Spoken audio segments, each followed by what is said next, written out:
Welcome to Whispering Willow's Sleep, soft-spoken tales to slow the day's thoughts and carry you toward peaceful sleep. Before we begin, tell me where in the world you're listening from tonight. And, if you wish, what's on your mind? I read every note and love keeping quiet company across distances. If this brings you peace, a like and subscribe will help me make more nightbound stories. And if you'd like to support even further, you can buy me a coffee through the link in the description. Now, settle in, get comfortable, and breathe with me as we begin. The fog pressed itself against the windows of 221B Baker Street, like an old acquaintance who'd forgotten how to knock. It was the sort of London fog that didn't simply arrive. It settled, thick and patient, turning gaslight into soft halos and muffling the clatter of hansom cabs until the city itself seemed to be whispering. Inside, the sitting room held its own atmosphere, one built from coal smoke, the lingering scent of pipe tobacco, and something else, something sharper, more chemical, that spoke of late-night experiments and restless curiosity. Dr. John Watson sat in his customary chair, the one nearest the fire, a cup of cooling tea balanced on the arm. The Times lay folded across his knee, but his eyes had drifted from the print to the flames, watching them dance their small, hypnotic dance. There was something particularly soothing about mornings like this, when the world outside seemed held at bay by weather and warmth, when even the city's usual urgency couldn't quite penetrate the thick walls of Baker Street. The clock on the mantel ticked its steady rhythm, a sound Watson had grown so accustomed to that he only noticed it when it stopped. Sherlock Holmes stood at the window, one hand tucked behind his back, the other holding back the heavy curtain just enough to peer into the murk. He'd been standing there for the better part of 20 minutes, perfectly still, as if he were a piece of furniture that had simply grown into that particular spot. Watson had learned not to interrupt these moments. His friend's stillness was never idleness. It was the physical manifestation of a mind sorting through puzzles that no one else could see, arranging invisible pieces on an invisible board. "The fog," Holmes said suddenly, his voice soft but clear, "is particularly stubborn this morning. It has that quality of permanence, as if it's decided to take up residence rather than merely visit." Watson smiled into his teacup. "I rather like it. Makes the world feel smaller, manageable." "Precisely why criminals adore it," Holmes replied, though there was no heat in the observation. "It's a curtain behind which the theatre of misdeeds can perform without an audience." He let the curtain fall and turned back into the room, his sharp features catching the firelight. "Though, I suspect, we shan't need to venture into it just yet. Mrs. Hudson mentioned something about the Morning Post being particularly heavy." As if summoned by the mention of her name, there came a soft knock at the door, and Mrs. Hudson appeared, carrying a small silver tray laden with letters. She was a woman of practical middle years, with the sort of calm efficiency that came from managing a household, where chemical experiments occasionally resulted in minor explosions, and visitors arrived at all hours, with problems ranging from the mundane to the murderous. "Your correspondence, Mr. Holmes," she said, setting the tray on the cluttered side table, with the ease of someone navigating familiar terrain. "And there's a gentleman downstairs who seems quite anxious to see you. I've put him in the parlour, but he's wearing a path in my carpet with his pacing." Holmes's eyebrows lifted slightly, the only sign of interest he allowed himself. "Did this gentleman provide a name?" "Mr. Edmund Blackwood, sir. Says he's from the Treasury." Mrs. Hudson's tone carried the faintest note of disapproval, as if she felt the Treasury ought to conduct its business during more reasonable hours and with less agitation. "The Treasury," Holmes repeated, and something sparked in his eyes. That particular light that Watson had come to recognize as the beginning of engagement. How delightfully irregular. "Show him up, Mrs. Hudson, if you would be so kind." Mrs. Hudson departed with a small nod, and Holmes turned to Watson with an expression that might have been amusement. "The British Treasury, Watson, an institution so devoted to order and procedure that it makes the British Museum look positively bohemian by comparison.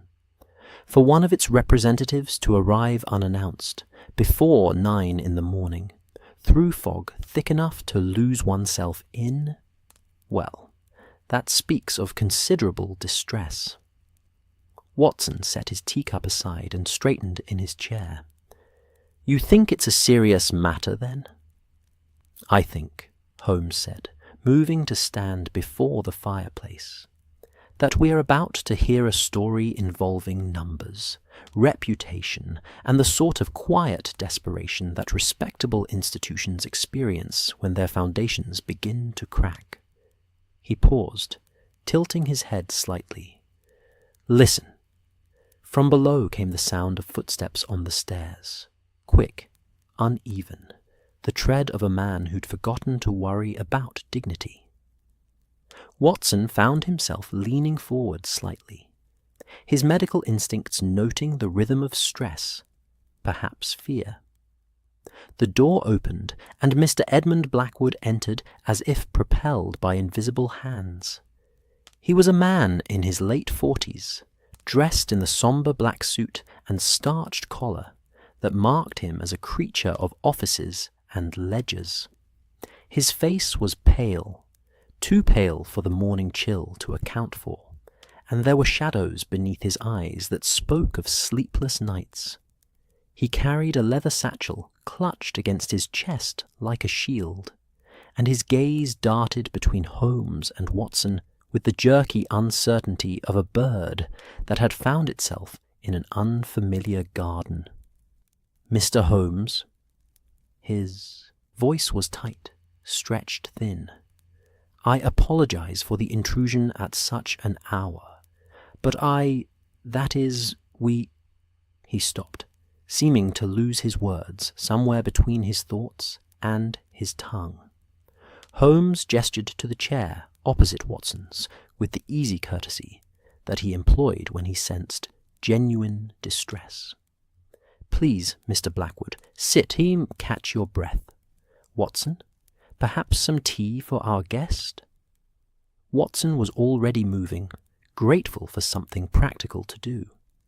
As he poured from the pot on the sideboard, he watched Blackwood lower himself into the chair, with the careful movements of someone who wasn't entirely certain their legs would support them.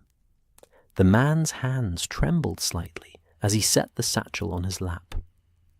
"Now then," Holmes said, settling into his own chair with the languid grace of a cat finding a sunny spot. "Suppose you tell us what has brought you through the fog to Baker Street. Take your time. Begin wherever feels natural." Blackwood accepted the tea Watson offered with a muttered thanks, though he didn't drink it, merely held it as if the warmth of the cup was itself a comfort. "I work for the Treasury, Mr. Holmes. I have done this for 23 years. I'm an assistant to the comptroller. Nothing grand, you understand, but a position of some responsibility. My job is to ensure that certain records remain accurate, unimpeachable." "A worthy calling," Holmes said gently. "The nation's finances depend on such diligence." "Yes, quite." Blackwood drew a breath that seemed to rattle in his chest. 3 days ago, a ledger went missing from our offices. Not just any ledger, you understand. The Scarlet ledger, we call it. It contains records of certain Treasury disbursements, payments made through channels that are discreet, sensitive. Watson caught Holmes's eye and saw the flicker of interest sharpen into focus. Discreet payments, Holmes repeated. I take it these are not the sorts of transactions that appear in public accounts. They are entirely legal, Blackwood said quickly, defensively. But they involve matters of state security, diplomatic expenses, funds allocated for purposes that cannot be made public without compromising national interests. The ledger itself is kept in a locked room, accessible only to myself and 3 senior officials. It never leaves the building. Never. And yet, Holmes said softly, it has. Blackwood's face crumpled slightly, as if Holmes had given voice to the nightmare that had been circling his thoughts. Yes, as of 3 days ago, it is simply gone, vanished. I discovered its absence when I went to make a routine entry. The lock on the room showed no signs of tampering.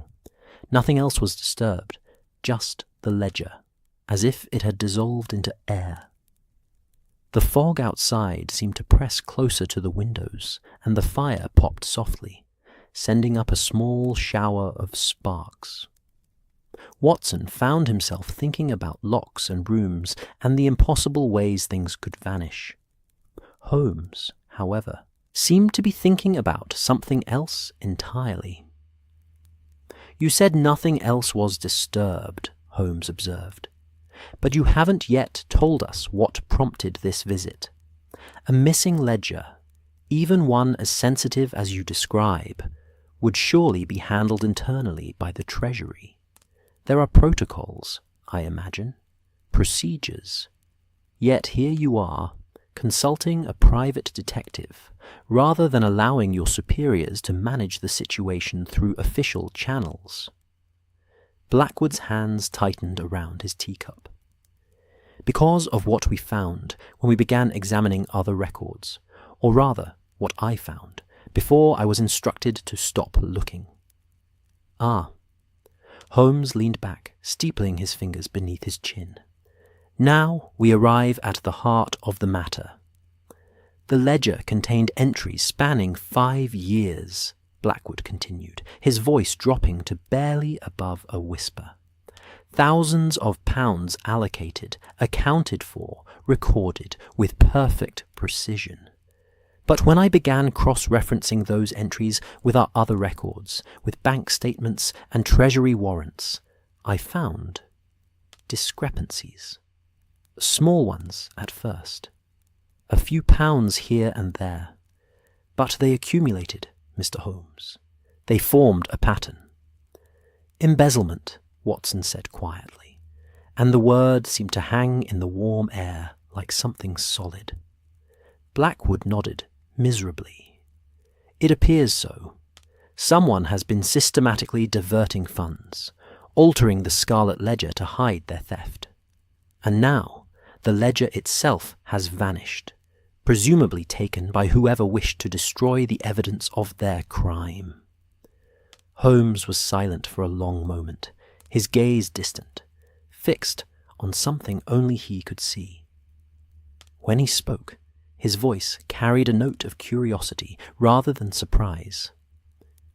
You said you were instructed to stop investigating. By whom?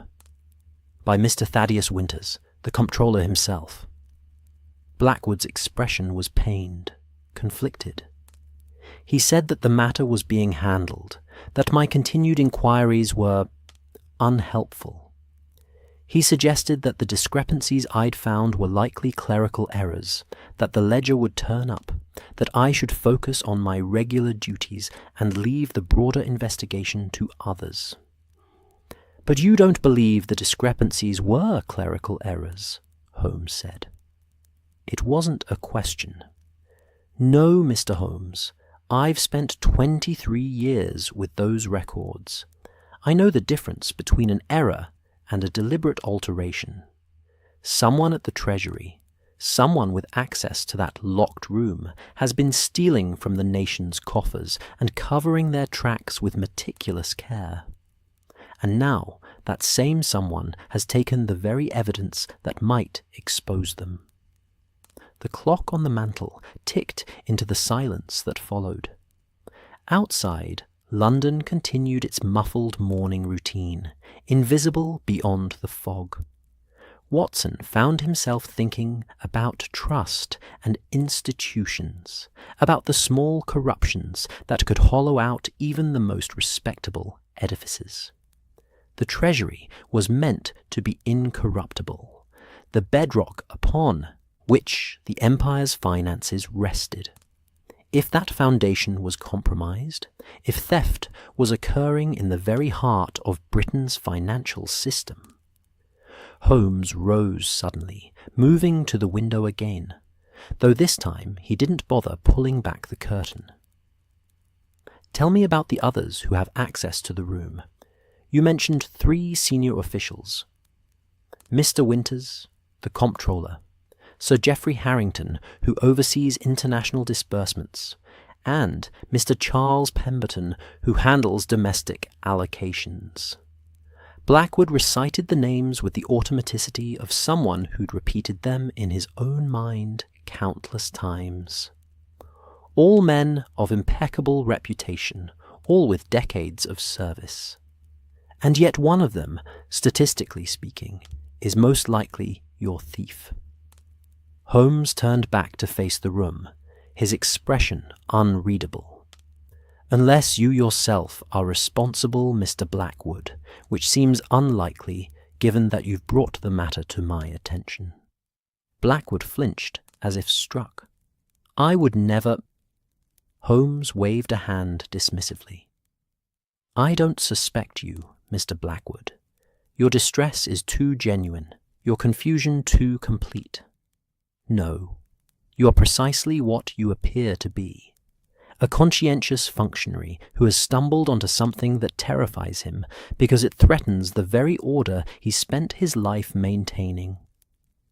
It should have been insulting, that description. But somehow Holmes made it sound almost noble. Blackwood seemed to deflate slightly, his shoulders sagging. "Then you'll help? You'll investigate?" "I will consider it," Holmes said carefully. "But first, I have questions. The Scarlet Ledger. Describe it to me. Not just its contents, but its physical characteristics.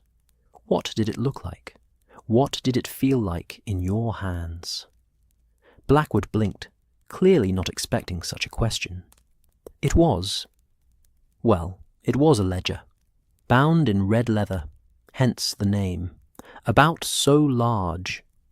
He gestured with his hands, indicating something roughly the size of a substantial book, perhaps 300 pages, though not all were filled. The binding was quite worn, actually. It had been in use for years. There was a gold clasp, and the edges of the pages were gilded. Nothing remarkable, really, except for its contents. And the room where it was kept? Small. More of a reinforced closet, really. Stone walls, no windows, a single door with a Chubb lock, one of the best. The ledger was kept in a locked drawer within a locked cabinet. The key to the drawer was kept separately from the key to the room itself. Holmes nodded slowly, as if filing each detail into some vast mental catalogue. Who knew about the Scarlet Ledger's existence, beyond the 4 of you with access? Very few. It's not something we discuss. Treasury business is meant to remain within the Treasury. Yet here you are, Holmes observed mildly, discussing it with me. Blackwood's face is coloured. I didn't know what else to do. If the embezzlement is exposed publicly, the scandal will shake the government. If it's covered up, the thief goes free and may continue their crimes. And if I do nothing... He trailed off, looking lost. Watson found himself feeling a surge of sympathy for the man. Blackwood was caught in the sort of moral trap that had no comfortable escape. Loyalty to his institution warring with loyalty to truth. Professional duty tangled with personal conscience. It was the sort of situation that aged men quickly. Holmes must have seen something similar in Blackwood's expression, because his voice was gentle. "You've done the right thing by coming here. Whatever else happens, remember that. Now, I'll need access to the Treasury offices. Can you arrange that without arousing suspicion?" Perhaps. I could bring you as a consultant, brought in to review our security procedures. Mr. Winters has been talking about improving our systems in light of the theft. Excellent. We'll visit this afternoon, once the fog has lifted sufficiently for a hansom to navigate without ending up in the Thames. Holmes moved to his desk, pulling out a sheet of notepaper. "In the meantime, I want you to write down everything you remember about the days leading up to the ledger's disappearance. Who came and went from the office, any unusual conversations, changes in routine, no matter how small. The human mind often notes things that consciousness overlooks." Blackwood took the paper with hands that had stopped trembling quite so violently. The simple act of being given a task seemed to steady him. "And you think you can recover it? The ledger?" Holmes smiled, and it was the sort of smile that held both promise and warning. "I think, Mr. Blackwood, that we are going to discover considerably more than just a missing ledger. But yes, if it can be found, I will find it. Of that, you may be certain." The fog had thinned by afternoon, retreating to the alleyways and clinging to the Thames like a reluctant guest who knew the party was ending, but couldn't quite bring themselves to leave. London revealed itself in stages. First, the cobblestones, slick and dark, then the buildings rising like theatre sets being unveiled, and finally the sky itself, a pale grey that promised nothing, but at least allowed one to see it. Holmes and Watson made their way through streets that bustled with the particular energy of a city reasserting itself after enforced stillness. The hansom cab that carried them swayed gently as it navigated the traffic. Delivery wagons laden with goods, omnibuses packed with passengers, private carriages bearing their occupants to appointments both vital and trivial.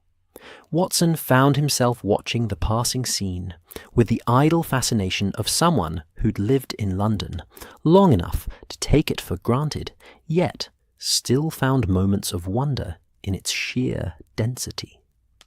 Every building held lives, every passerby carried stories, and somewhere in this vast mechanism of humanity and commerce, someone had decided that stealing from the nation's treasury was an acceptable risk. "The financial district," Holmes observed, his voice cutting through Watson's reverie, "has its own particular character. Have you noticed, Watson? The buildings here stand closer together, as if guarding secrets. The people walk faster, speak more quietly. Even the air tastes different, less of coal smoke and more of paper, ink, and something else. Ambition, perhaps, or anxiety." Watson smiled. "You make it sound rather sinister." "Not sinister, merely concentrated. Money has gravity, Watson. It pulls everything toward it and distorts the space around it. Men who work with money daily develop a particular posture, a certain set of facial expressions. Watch." Holmes gestured subtly toward a gentleman passing on the pavement, middle-aged, well-dressed, carrying a leather case. "See how his shoulders curve forward slightly. How does his eyes move constantly, taking inventory of everything around him? That's a man who spends his days calculating risk and return. His body has adapted to his occupation." The cab turned onto a broader avenue, and the architecture shifted accordingly. Here the buildings wore their prosperity like well-tailored suits. Portland stone facades, columns that served no structural purpose, but spoke volumes about status. Windows that reflected the pale sunlight with the satisfied gleam of polished silverware. This was where the empire's wealth was counted, allocated, and protected. These stone halls held more power than most people would accumulate in a dozen lifetimes. The Treasury building itself stood at the end of a short side street, as if it had deliberately positioned itself away from the main thoroughfare to avoid casual observation. It was an imposing structure, built in the neoclassical style that British institutions favoured when they wished to suggest both permanence and virtue. 6 columns supported a triangular pediment carved with symbols of commerce and justice. A somewhat optimistic combination, Watson thought, given that the two didn't always align as neatly as architects might hope. Mr. Blackwood met them at the entrance, looking somewhat more composed than he had that morning, though the shadows beneath his eyes remained. He'd clearly spent his day in the peculiar purgatory of waiting, knowing action was coming, but unable to do anything except prepare for it. He greeted them with a professional nod and a handshake that was only slightly too firm, betraying nervousness beneath the veneer of normalcy. "Mr. Holmes, Dr. Watson, thank you for coming. I've arranged for you to be introduced as consultants reviewing our security protocols, as we discussed. Mr. Winters is expecting us." They passed through the entrance into a lobby that managed to be both grand and austere. The floor was polished marble, the sort that echoed footsteps with authority. Gas lamps mounted on the walls provided steady illumination, their light catching the brass fixtures that seemed to be everywhere. Door handles, railings, the frames of enormous portraits depicting stern-faced men who'd presumably managed the nation's finances in previous generations. Watson found himself wondering if any of them had dealt with embezzlement, and if so, whether they'd managed to keep it as quiet as the current administration seemed to hope. A clerk appeared, young, efficient, dressed in the dark suit that seemed to be the unofficial uniform of the building. He led them through a series of corridors that all looked remarkably similar. High ceilings, doors bearing brass plaques with titles that meant little to outsiders. The faint sound of activity behind closed doors, the rustle of papers, the murmur of conversations, the occasional sharp click of an adding machine performing its mechanical arithmetic. "The Treasury," Holmes murmured to Watson as they walked, "employs over 400 people in this building alone. Each one handles some aspect of the nation's finances. Salaries, pensions, payments to contractors, subsidies to industries. The sheer volume of transactions passing through these halls daily is staggering, and somewhere in all that movement someone saw an opportunity." They arrived at a door larger and more ornate than the others. The brass plaque read, "Thaddeus Winters, Comptroller." The clerk knocked, received a muffled response from within, and opened the door with a slight bow. The office beyond was exactly what Watson had expected, and yet somehow more. It was spacious without being ostentatious, furnished with the sort of heavy wooden furniture that suggested both quality and longevity. Bookshelves lined 2 walls, filled with leather-bound volumes, financial records, presumably, or perhaps legal texts. A large desk dominated the center of the room, its surface remarkably clear except for a single ledger lying open, a pen and inkwell positioned with geometric precision, and a small brass lamp that provided focused light. Behind the desk sat Mr. Thaddeus Winters, and Watson found himself immediately cataloguing details the way Holmes had taught him to. Late 50s, perhaps early 60s. Silver hair combed back with mathematical precision. A face that might have been handsome once, but had settled into an expression of permanent calculation. Not unkind exactly, but perpetually measuring, weighing, assessing. His suit was immaculate, his collar so white it seemed to glow softly in the lamplight. His hands, resting on the desk, were steady and surprisingly elegant for a man who presumably spent his days with numbers rather than art. "Mr. Holmes," Winters said, rising with the smooth courtesy of someone who'd spent decades in positions of authority. "Dr. Watson, welcome to the Treasury. Edmund has explained that you've generously agreed to review our security arrangements in light of our recent difficulty." The word difficulty emerged with the faintest hint of distaste, as if the theft itself was primarily an inconvenience, rather than a crisis. Holmes shook the offered hand, his expression pleasantly neutral. "Happy to assist, Mr. Winters. Security is an interesting challenge in an institution such as this.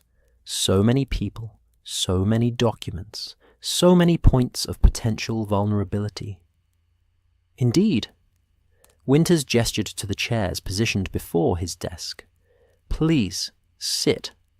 I confess I'm somewhat skeptical about the need for outside consultation, but Edmund was quite insistent, and given the circumstances—" He trailed off with a small shrug that managed to convey both resignation and mild disapproval. Watson settled into his chair, noting the way Blackwood remained standing near the door, positioned somewhere between participant and observer. The poor man looked like he wanted to be anywhere else in the world. "The Scarlet Ledger," Holmes said, getting directly to the point with the sort of directness that Watson knew could be either refreshing or alarming, depending on one's perspective. "I understand it contained records of sensitive disbursements. Can you tell me exactly what it is documented?" Winter's expression tightened, almost imperceptibly. "I'm afraid the specifics are classified, Mr. Holmes. Even Edmund doesn't have clearance to know all the details of what that ledger contained. Suffice it to say, it documented payments made for matters of national security, informants, diplomatic expenses, certain operations that cannot be made public, the sort of necessary business that governments must conduct in the shadows." "Necessary shadows," Holmes repeated softly. How poetic, and how many people knew of the ledger's existence? Within this building? Perhaps a dozen, though only 4 of us had actual access to the room where it was kept. Myself, Sir Geoffrey Harrington, Mr. Charles Pemberton, and Edmund. And outside this building? Winters frowned. "No one, I should think. We're not in the habit of advertising our security arrangements." Holmes nodded slowly, his gaze drifting around the office as if casually taking inventory. Watson knew better. His friend's eyes were capturing everything, filing details away in that remarkable mind where seemingly irrelevant observations often proved crucial. "I'd like to see the room where the ledger was kept, if I may, and to speak with Sir Geoffrey and Mr. Pemberton." "Sir Geoffrey is currently in a meeting with representatives from the Foreign Office.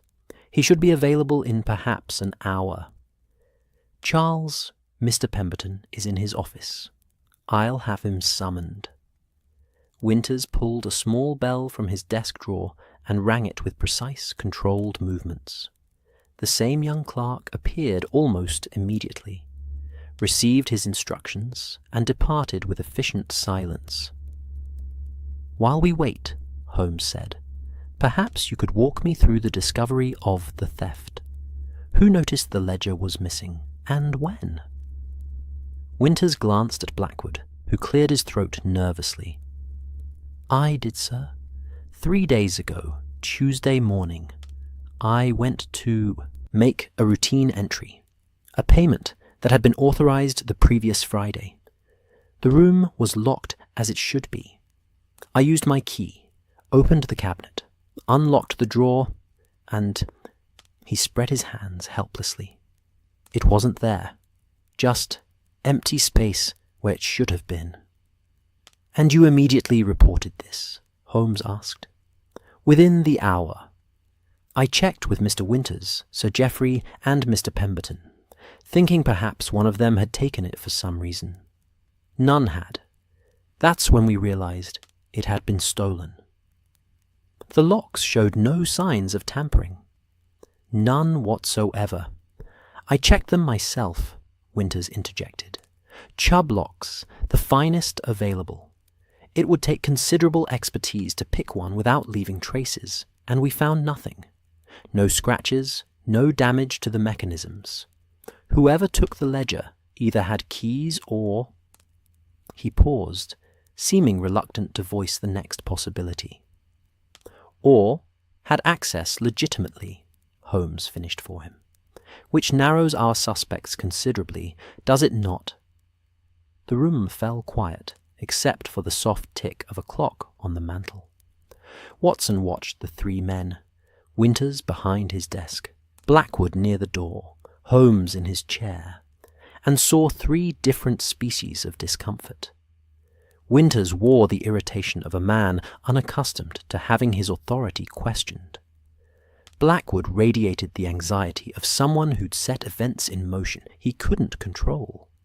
And Holmes showed the bright, focused energy of a hunter who'd caught the scent of prey. A knock at the door broke the silence. The clerk entered, followed by another man, younger than Winters, by perhaps 15 years, with the sort of robust good health that came from regular exercise and moderate living. His face was open, pleasant, the sort that inspired trust almost reflexively. He wore his suit with less precision than Winters, as if he dressed that morning without consulting a mirror, more concerned with function than appearance. "Ah, Charles," Winters said, and something in his tone warmed slightly. "Thank you for coming. This is Mr. Sherlock Holmes and Dr. Watson. They're reviewing our security arrangements in light of recent events." Charles Pemberton shook hands with both of them, his grip firm and genuine. "Terrible business," he said, his voice carrying a note of honest concern. "I still can't believe it happened. 20 years I've worked here, and nothing like this has ever occurred. Makes one question everything, doesn't it?" "It does indeed," Holmes agreed. "Mr. Pemberton, I understand you had access to the room where the ledger was kept. When was the last time you actually entered that room?" Pemberton's brow furrowed in thought. "Let me see. It would have been Friday, I think. Yes, Friday afternoon. I needed to verify a disbursement from the previous quarter. I was in and out in perhaps 10 minutes.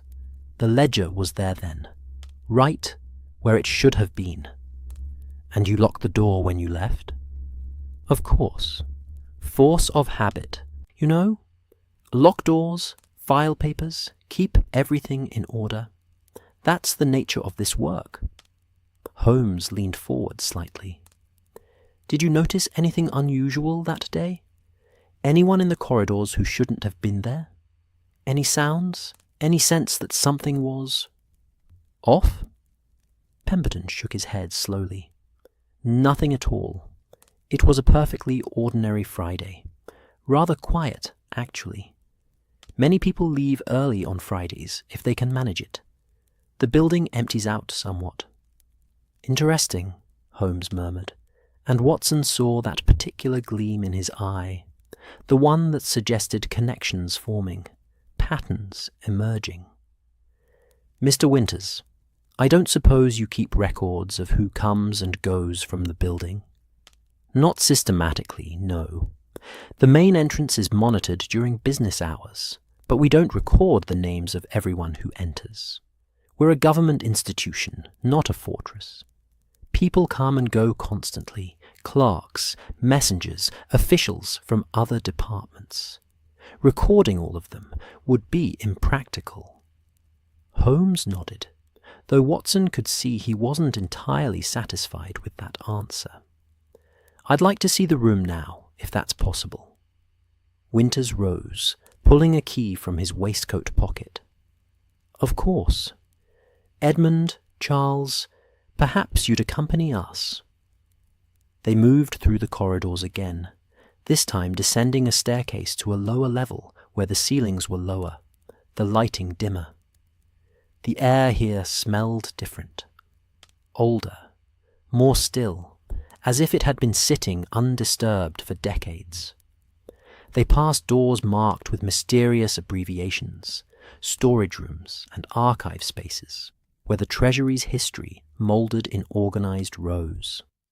The room in question was at the end of a particularly narrow corridor, exactly as Blackwood had described, more closet than office, with a heavy wooden door reinforced with metal plates.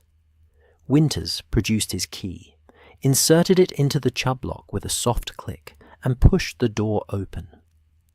Inside was a space barely large enough for two people to stand comfortably. Stone walls, no windows, a single gas lamp providing an illumination. Against one wall stood a heavy cabinet, its wood dark with age and polish. Winters unlocked it with another key, revealing drawers lined with red velvet and one drawer that stood conspicuously empty. Holmes stepped into the room with the careful movements of someone entering sacred space. His eyes moved systematically, taking in every detail. The dust in the corners, the wear patterns on the floor, the way the lamplight caught the cabinet's brass fittings. He knelt, examining the empty drawer, running his fingers along its edges.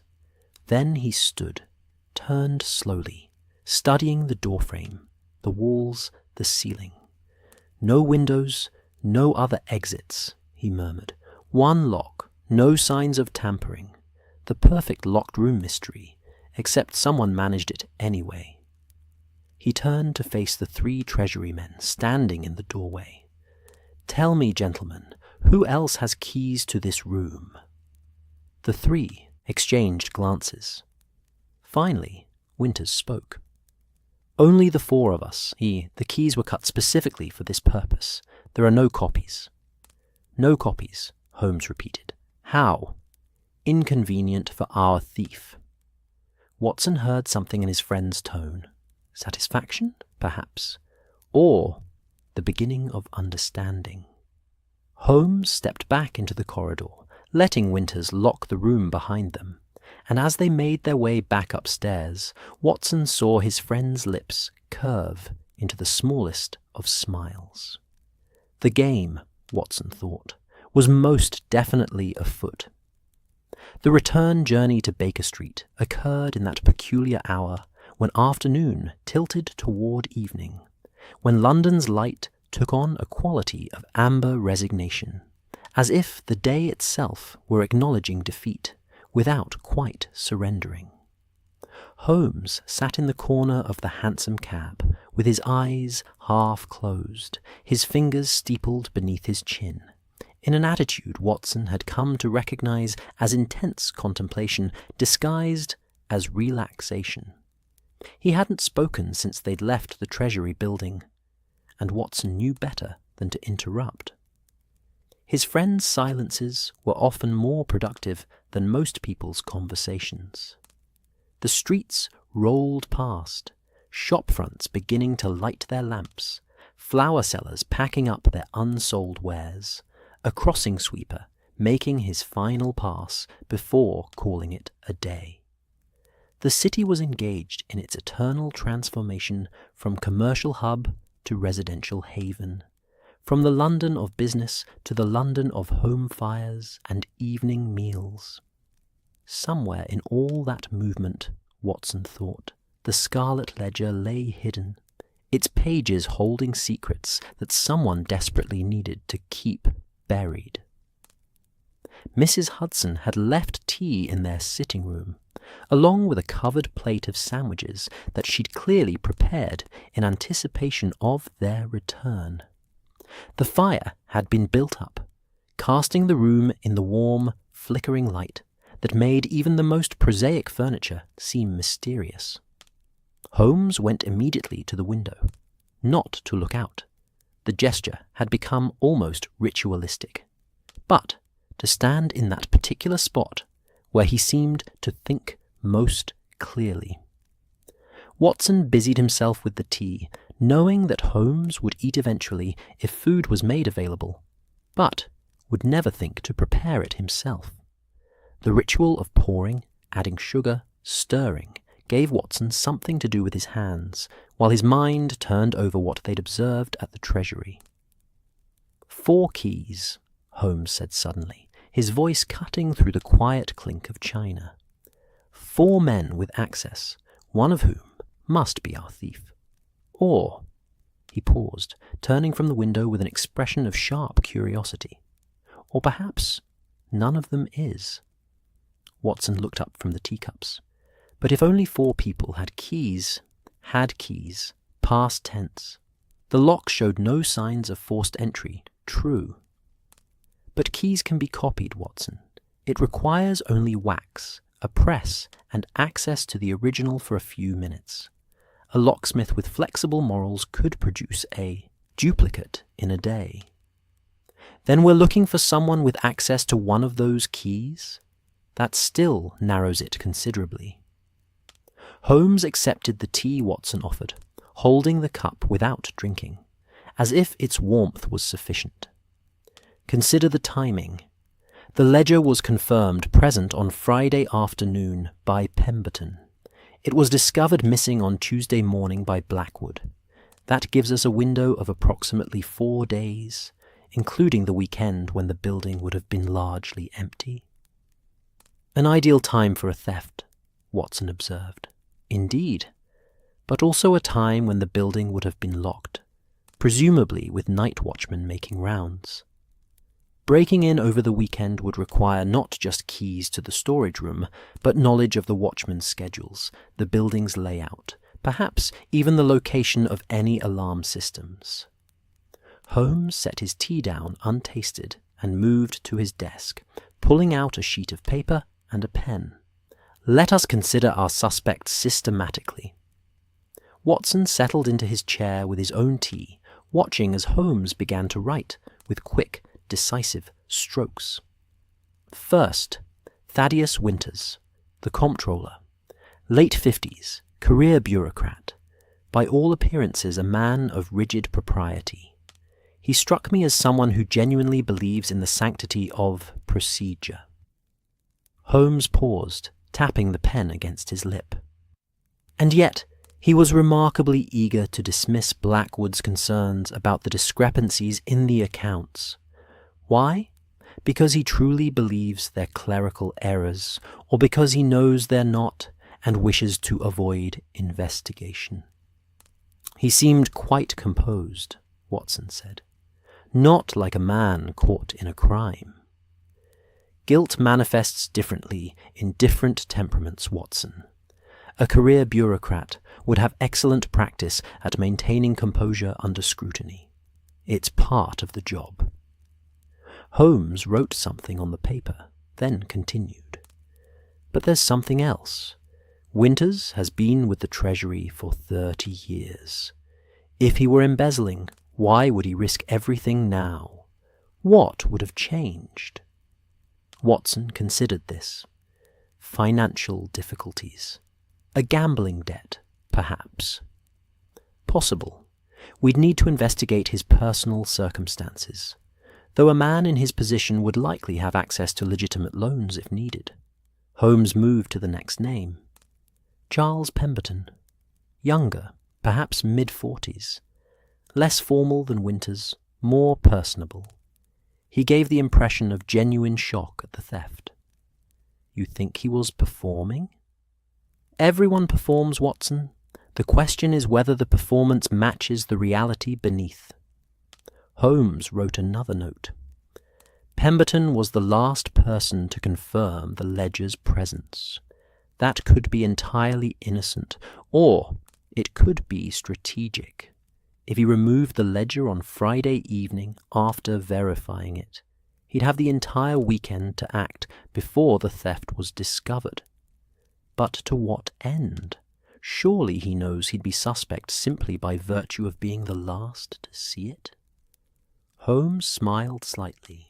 Unless that's precisely the point. Sometimes the best hiding place is in plain sight. By being the obvious suspect, one becomes the unlikely one. Investigators assume the real thief would be more subtle. He tapped the pen against the paper again. Though I grant you, it requires a particular sort of nerve to pull off. The fire crackled, sending shadows dancing across the ceiling. Outside, the lamplighters were making their rounds, touching flame to gas and leaving pools of yellow light in their wake. London's evening transformation was nearly complete. Then there's Sir Geoffrey Harrington, Holmes continued, whom we didn't meet, but who I'm quite curious about. Senior to both Winters and Pemberton, handles international disbursements, which means he deals with diplomatic funds, payments to foreign contacts, the sort of transactions that are inherently difficult to verify. If one were going to embezzle from the Treasury, those accounts would be the logical target. We'll meet him tomorrow, I assume? First thing. Winters promised to arrange it. Holmes set down his pen and moved back to the window, pulling aside the curtain to watch the street below. And finally, Edmund Blackwood, the man who brought us the case, the obvious innocent. And yet, Watson, what if he's not? Watson felt a flash of surprise. But he seemed genuinely distressed. And why would he bring the matter to you if he were responsible? Why, indeed? Holmes turned back to face the room, his expression thoughtful. Perhaps because he realized the discrepancies would eventually be discovered, and decided to control the narrative by positioning himself as the whistleblower. Or perhaps because he's been framed and knows that suspicion will inevitably fall on him. Or perhaps, and I think this most likely, he's exactly what he appears to be. An honest man caught in an uncomfortable situation. Watson drank his tea slowly, letting the warmth of it settle. So we have 4 suspects, any one of whom could be guilty, or possibly none of them, if the thief is someone else entirely who managed to copy a key. That's hardly narrowing the field. Ah, but we have more than that, Watson. We have the ledger itself, or rather, its absence. Holmes returned to his desk, pulling the paper toward him and studying what he'd written. A ledger is not simply stolen. It's stolen for a purpose, either to destroy evidence or to use that evidence for leverage. If our thief wanted merely to destroy it, why not do so in the building itself? Burn it in one of the fireplaces, tear out the incriminating pages and dispose of them separately. Why risk removing the entire ledger? Perhaps they needed time to examine it carefully, to ensure they removed all traces of their crime? Possible? Or perhaps the ledger's value lies not in its destruction, but in its possession. Holmes leaned back in his chair, his gaze distant. Consider, if the ledger contains evidence of embezzlement, that evidence implicates someone, but it also implicates the Treasury itself, the institution that failed to detect the theft for years. That's leverage, Watson. That's power. Watson felt a chill that had nothing to do with the evening air. Blackmail, or insurance, a guarantee that certain parties won't pursue certain lines of investigation. Holmes picked up his pen again, drawing quick lines on the paper. Connections, possibilities, the geometry of crime. Which brings us to the foreign agents Blackwood mentioned. The possibility that someone at the Treasury is being blackmailed by outside interests. That would explain why the embezzlement began, why it continued, and why the ledger was ultimately taken. But how would foreign agents gain access to the building? Surely there's security. Security designed to keep out common thieves and opportunists? Yes. But what about someone with official credentials? A diplomat, perhaps, or someone posing as a diplomatic courier? The Treasury must deal with foreign representatives regularly regarding loans, trade agreements, and financial arrangements. Such visitors would hardly be unusual. Watson set his cup down, his mind racing. So we're looking for someone being blackmailed by foreign interests, who's been embezzling to meet their demands, and who finally stole the ledger either to destroy the evidence or to use it as counter-leverage. That's one possibility, Holmes said, though the truth may be more complex. It often is. He stood, moving to the bookshelves where he kept his reference materials, directories, newspapers, almanacs, the accumulated data of a mind that believed information was power. He pulled down a volume on banking practices, another on Treasury procedures, flipping through them with the practiced ease of someone who knew exactly where to find what he needed. Watson watched his friend work, noting the change that had come over him since leaving the Treasury. The languid, almost sleepy quality of the afternoon had been replaced by focused energy, the sort of intensity that could burn for hours without flagging. This was Holmes at his best, presented with a puzzle that engaged both his intellect and his sense of justice. "You know," Watson said after a moment, "Winters mentioned that the ledger documented payments to informants and diplomatic contacts.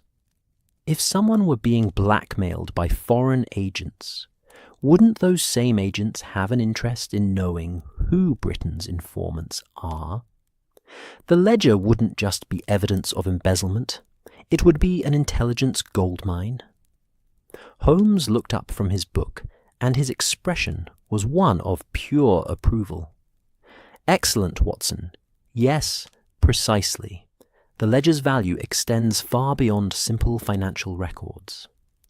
In the right hands, or wrong hands, depending on one's perspective, it could compromise Britain's intelligence networks across Europe.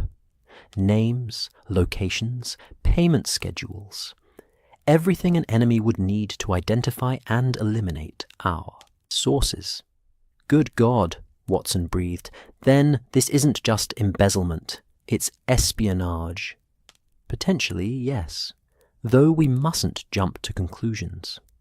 Holmes closed the book and replaced it on the shelf. "What we need is to see inside that ledger, to understand exactly what it contained and who might have had reason to take it. But it's missing. That's rather the point." Holmes smiled, and it was the sort of smile that suggested he was several steps ahead. "The physical ledger is missing, yes. But information, Watson, has a curious property. It leaves traces. Blackwood mentioned that he'd been cross-referencing the ledger's entries with other Treasury records, looking for discrepancies. That means copies of at least some of those entries must exist elsewhere. Bank statements, authorization forms, receipt records. We need to see those. Will Winters allow it?" "Winters," Holmes said with a certain dry amusement, "hired us to review security. One cannot review security without understanding what's being secured." He'll provide access, or he'll reveal himself as an obstructionist. Either way, we learn something useful. The evening had settled fully now, and the gas lamps in the street cast long shadows through the window. Mrs. Hudson appeared with a fresh pot of tea and the evening papers, which she set on the side table, with a knowing look that suggested she'd seen this particular pattern of behaviour before, and knew it would continue, well into the night. Holmes poured himself a fresh cup and moved to his chemistry bench, that cluttered corner of the room where beakers and retorts stood alongside test tubes and bottles of various reagents. He selected a small vial of clear liquid, held it up to the lamplight, and studied it with the focused attention of an artist examining a canvas. "What are you thinking?" Watson asked. "I'm thinking about invisible ink," Holmes replied. Blackwood mentioned discrepancies in the ledger, entries that didn't match other records.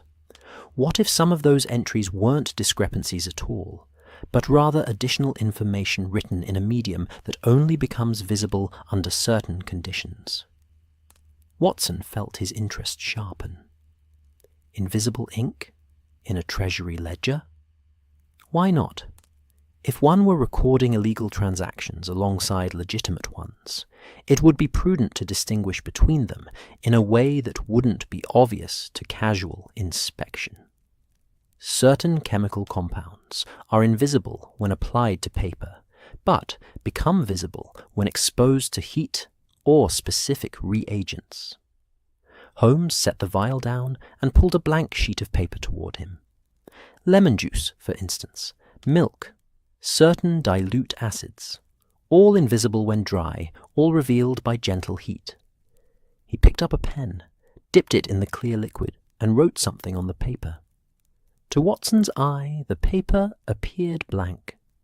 Then Holmes held it carefully over the flame of a candle, and slowly, like a ghost materializing, brown letters appeared. Patience. "Good Lord," Watson murmured. "Simple chemistry," Holmes said, though his tone carried satisfaction. If our embezzler was using invisible ink to record the true nature of certain transactions, the ledger would appear legitimate to most observers. Only someone who knew to look for hidden entries would find them. And Blackwood, doing his cross-referencing, stumbled onto the fact that certain payments didn't add up because he couldn't see the hidden notations. Precisely. Which means the thief took the ledger not just to hide the embezzlement, but to hide the method of recording it. If we can determine what type of invisible ink was used, we can identify who had access to the necessary chemicals. Watson leaned forward. The Treasury must keep records of office supplies if someone ordered unusual chemicals. They'd be in the requisition logs, yes, another thing to examine tomorrow. Holmes returned to his chair, cradling his teacup, his expression distant again. "The pieces are beginning to arrange themselves, Watson. Not completely, not yet. But I can see the shape of the puzzle emerging from the chaos." Outside, a church bell tolled the hour, 8 measured strokes that rang through the evening air like a count of time running out. Watson thought about ledgers and secrets, about the ways information could be hidden and revealed, about loyal clerks and foreign agents, and the price of patriotism. "Do you think Blackwood is in danger?" he asked quietly. Holmes was silent for a long moment. "I think," he said finally, "that anyone who knows too much about this affair is potentially in danger. Blackwood, certainly. Perhaps even ourselves, now that we've involved ourselves. Whoever took that ledger has already demonstrated both capability and desperation. That's a dangerous combination. Then we'd best solve this quickly." "Indeed." Holmes stood, setting his cup aside with the decisive gesture of someone who'd reached a conclusion. "Tomorrow we'll return to the Treasury. We'll meet Sir Geoffrey Harrington, examine whatever records Winters will allow us to see, and begin building a complete picture of who had motive, means, and opportunity. Tonight." He moved to his desk, pulling out more paper. "Tonight I will write letters. To certain contacts who might know about recent diplomatic tensions, to bankers who might recall unusual transactions, to a chemist or two who can tell us about invisible inks." Watson rose as well, stifling a yawn. The day had been long, filled with revelations and questions in equal measure. "I'll leave you to it, then, though do try to sleep at some point, Holmes. You're no good to anyone if you exhaust yourself before we've solved the case." Holmes waved a hand dismissively, already bent over his correspondence, his pen moving with swift precision. "Sleep is for people who lack sufficient intellectual stimulation, Watson. I'm perfectly fine." But as Watson climbed the stairs to his own room, he glanced back and saw his friend silhouetted against the lamplight, a figure of intense concentration surrounded by the tools of his trade, books and chemicals and the relentless machinery of deduction. The Scarlet ledger was out there somewhere in the vast sprawl of London, and Holmes would not rest until he'd found it. Watson smiled to himself, knowing that whatever tomorrow brought, they would face it together. The game was afoot, and there was nowhere either of them would rather be. Morning arrived with the sort of hesitant quality that London autumns specialized in, neither quite committing to brightness, nor fully embracing gloom, but settling instead for a watery sunlight that filtered through clouds like tea through muslin. Watson descended to the sitting room to find Holmes already awake, dressed, and surrounded by what appeared to be the results of a night's worth of correspondence. Letters lay scattered across the desk, some opened and read, others still sealed and awaiting attention. The fire had burned down to embers, suggesting Holmes had been up for hours. "Good morning, Watson," Holmes said, without looking up from the document he was studying. "Mrs. Hudson has left breakfast on the sideboard, and I recommend the kippers. She's outdone herself. Also, we have an appointment at the Treasury in precisely 1 hour, and I've received a most interesting reply from Mycroft." Watson helped himself to breakfast, noting that Holmes's own plate sat untouched beside a cold cup of tea. "Your brother? What does he have to say about Treasury matters?" "Mycroft," Holmes said with a slight smile, "has opinions about everything, particularly when it concerns government operations. He's been kind enough to provide some background on our cast of characters." He held up a sheet of paper covered in cramped handwriting. "Thaddeus Winters, for instance, is apparently considered something of a fossil by his colleagues. Competent, but unimaginative, the sort who follows procedure because he lacks the creativity to deviate from it. He's been passed over for promotion 3 times in the last decade, which must sting for a man of his seniority." "Resentment could be a motive," Watson observed, settling into his chair with his plate. "Indeed, though Mycroft notes that Winters has a comfortable private income, family money, investments that have performed well. He's not hurting financially, which makes embezzlement for personal gain less likely." Holmes set down that letter and picked up another. "Charles Pemberton, by contrast, lives well beyond his salary. He maintains a house in Kensington, belongs to an expensive club, and has a wife with expensive tastes. Nothing scandalous, but definitely straining his resources."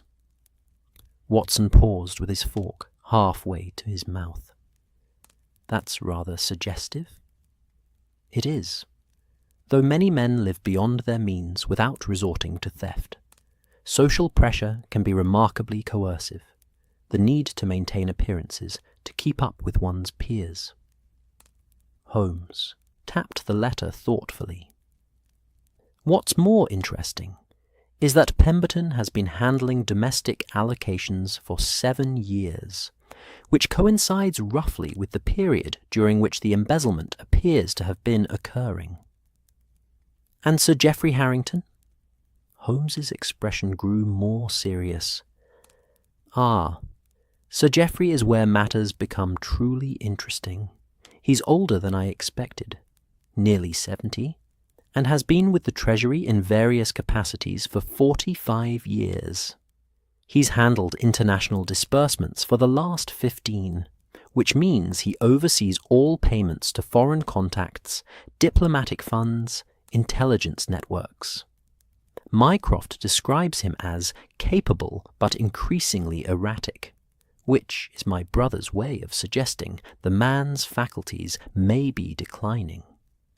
That could make him vulnerable to manipulation, Watson said, or it could mean his record-keeping is simply sloppy, creating the appearance of discrepancies where none actually exist.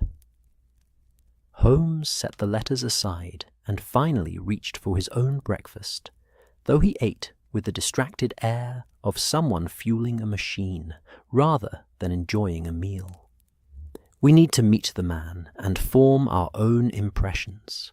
Mycroft's observations are valuable, but there's no substitute for direct observation. They finished their meal in companionable silence, Watson reading through the morning papers, while Holmes continued to sort through his correspondence. The Times carried nothing about missing Treasury ledgers. Whatever scandal was brewing, it was being kept admirably quiet. That wouldn't last forever, Watson knew. Secrets had a way of leaking out, particularly secrets that involved money and power. The journey to the Treasury was quicker this morning, traffic flowing smoothly through streets that had fully emerged from the previous day's fog. The financial district wore its morning face, purposeful, energetic, full of men hurrying to appointments and opportunities. Watson found himself studying their faces, wondering how many of them dealt with sums of money so large they became abstract, just numbers in ledgers that had ceased to represent actual value, and had become instead a kind of game played with other people's futures. Edmund Blackwood met them at the Treasury entrance again, though today he looked markedly worse than he had yesterday. His eyes were hollow, his face grey, and his hands trembled slightly as he shook their hands. The man was clearly barely sleeping. "Mr. Holmes, Dr. Watson, thank you for returning. I'm afraid I have concerning news." His voice dropped to barely above a whisper. "There was an incident last night. Someone broke into my lodgings." Holmes's attention sharpened immediately. "Were you harmed?" "No, I wasn't there. I'd been working late, slept in the clerk's room here at the Treasury. But my landlady said she heard noises around midnight. When I returned this morning, my rooms had been thoroughly searched. Papers everywhere, drawers pulled out, even the floorboards pried up in places." "What were they looking for?" Watson asked, though he suspected he already knew. "My notes," Blackwood said miserably. "The records I'd made of the discrepancies I found. I kept copies at home, thinking it would be safer than leaving everything here. But they took them. All of them." Holmes absorbed this information with a stillness that Watson recognized as focused calculation. Nothing else was taken. No valuables, personal items. Nothing. They ignored my watch, my small amount of cash. They wanted only the papers. Blackwood's voice cracked slightly. "Mr. Holmes, I'm frightened. Whoever did this knew exactly what to look for and where I lived. They're watching me?" "Almost certainly," Holmes agreed, and Watson saw Blackwood blanch at the confirmation. "Which means you're now a liability to them, Mr. Blackwood. We need to ensure your safety while we continue the investigation. Watson, I think Mr. Blackwood should stay at Baker Street for the time being. Mrs. Hudson won't mind, and it's considerably more secure than his current lodgings." Watson nodded immediately. "Of course. We can collect your things later." Blackwood looked between them with an expression of profound relief mixed with lingering fear. "You're very kind. I don't know what I'd do if—" He broke off, seeming unable to complete the thought. "You'll be quite safe," Holmes assured him. "Now, I believe we have an appointment with Sir Geoffrey Harrington. Is he available?" Blackwood pulled himself together with visible effort. "Yes, he's expecting you. I'll take you to his office." They moved through the now familiar corridors, though this time Watson paid closer attention to the people they passed. Clerks carrying documents, officials engaged in quiet conversation, messengers hurrying on various errands. Any one of them could be the thief, or working for the thief.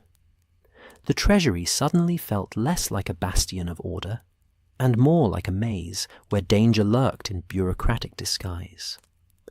Sir Geoffrey Harrington's office was on the same floor as Winter's, but noticeably smaller, tucked into a corner that suggested either deliberate privacy or gradual marginalization. The door stood slightly ajar, and through it Watson could hear the rustle of papers and a voice muttering to itself in tones of mild irritation. Blackwood knocked gently. "Sir Geoffrey, Mr. Holmes and Dr. Watson are here." "What? Oh, yes, yes. Send them in, send them in." The voice was cultured but querulous, carrying the impatience of age. They entered to find an office that was the antithesis of Winter's ordered domain. Papers covered every surface, the desk, the chairs, even portions of the floor. Ledgers stood in precarious stacks, some leaning at angles that defied physics. The walls were lined with filing cabinets, several with drawers hanging open like gaping mouths. In the midst of this controlled chaos sat Sir Geoffrey Harrington, a man who had once been tall, imposing but had been diminished by years until he seemed almost to disappear into his oversized chair. He looked up at their entrance, and Watson saw eyes that were still sharp despite the wrinkled face surrounding them. Sir Geoffrey had thin white hair combed carefully over a spotted scalp, and his hands, ink-stained and trembling slightly, clutched a ledger as if it might escape if he loosened his grip. "Mr. Holmes," Sir Geoffrey said, struggling to his feet with the careful movements of someone whose joints no longer cooperated reliably. "Forgive the state of my office. I'm in the middle of reconciling several accounts, and I prefer to spread them out where I can see the relationships. Winters says you're here about security. Closing barn doors after horses have bolted, if you ask me, but I suppose it keeps everyone feeling useful." Holmes navigated the paper obstacle course to shake the old man's hand. "Sir Geoffrey, thank you for seeing us. I understand you've been with the Treasury for many years." 45, Sir Geoffrey said with a mix of pride and weariness. "Longer than most of the current staff have been alive. I've seen ministers come and go, watched the empire's finances expand and contract, dealt with wars and treaties and more bloody crises than I care to count. And now some bastard steals a ledger from under our noses." He sank back into his chair with a grunt. "Pardon my language.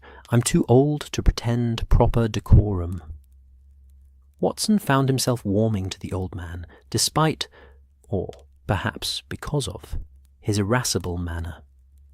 There was something refreshing about his bluntness after Winter's careful propriety. "I'm interested in the Scarlet Ledger's contents," Holmes said, clearing papers from a chair so he could sit. Watson remained standing, having found no clear surface to occupy. "Specifically, the international disbursements you oversaw. Can you tell me about them?" Sir Geoffrey's expression grew guarded. "You know I can't discuss specifics. State secrets, national security, all that rot. But in general terms." He waved a hand at the chaos around them. "I manage payments to foreign contacts, informants, diplomatic operatives, people who provide Britain with information we couldn't otherwise obtain. It's delicate work. The wrong payment at the wrong time could expose an asset, compromise an operation, even start a war if things go badly enough. How many such contacts does Britain currently maintain? Across Europe? Perhaps 36 active at any given time. More if you count occasional sources who aren't on regular retainers. The ledger contained records going back 5 years, so hundreds of names, thousands of transactions." Holmes leaned forward slightly. "And these transactions, they're verified how? What prevents someone from inventing a fictional contact and pocketing the payments?" Sir Geoffrey's face darkened. "There are checks, reports from the Foreign Office confirming that intelligence was received. Bank records showing deposits to accounts in foreign cities. It's not perfect. Intelligence work never is, but there are safeguards." "Were any of those safeguards applied to the Scarlet Ledger?" The old man was silent for a long moment. "Not routinely. The ledger was considered secure simply by virtue of being inaccessible. Only the 4 of us could enter the room, and we all understood the sensitivity of what it contained. Cross-checking every entry would have required sharing information more widely, which would have compromised security. So it's possible," Holmes said carefully, "that someone could have been recording false disbursements without her detection." Sir Geoffrey's hands tightened on his ledger. "Theoretically. But why would they? We're all men of honor here. We've dedicated our lives to serving the Crown." "Honor," Holmes said softly, "is sometimes a luxury people can't afford." "Tell me, Sir Geoffrey, did you notice any irregularities in the ledger? Entries that seemed unusual or difficult to verify?" The old man's gaze drifted to the window, where weak sunlight struggled through the glass.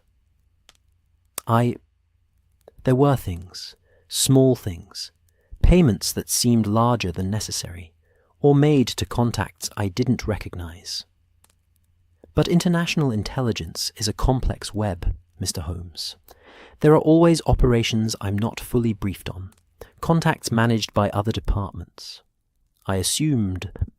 He trailed off, looking suddenly older and more frail. I assumed I was simply not being kept informed. That happens more and more these days. They think I'm past it, you see, past understanding of the modern world and its complications. Watson felt a pang of sympathy. Here was a man who'd given his life to service, and was now watching that service be slowly devalued by age and changing times. "When did you last access the ledger?" Holmes asked. "A week ago, perhaps 8 days. I needed to record a payment to a contact in Vienna. Standard procedure, nothing unusual." Sir Geoffrey's voice grew defensive. "I locked everything properly when I left. I always do. I may be old, but I'm not careless." "I don't doubt it," Holmes said gently.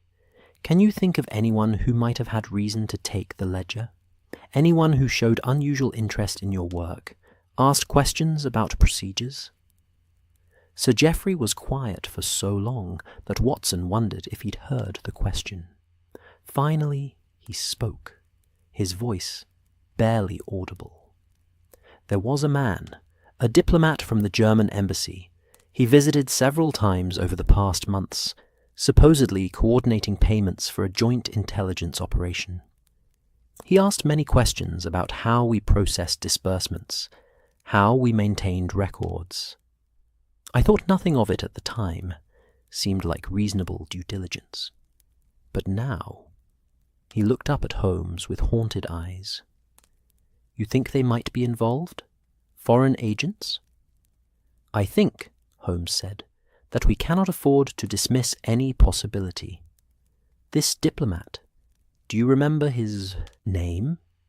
Von Cram, Heinrich von Cram, charming fellow, spoke excellent English, always brought good cigars when he visited. Sir Geoffrey gave a bitter laugh. Imagine that, bribed with tobacco while they were plotting God knows what. Holmes pulled out his notebook and wrote down the name. Did von Cram ever have access to the room where the ledger was kept? No, never. We met in my office, or in one of the conference rooms. He never went near the secure storage area. But he could have observed your routines. Notice when you accessed the room, how you handled the keys. Sir Geoffrey's face crumpled. Christ, I've been a fool, haven't I? A senile old fool who let himself be played. You were doing your job, Watson interjected firmly. You couldn't have known his intentions.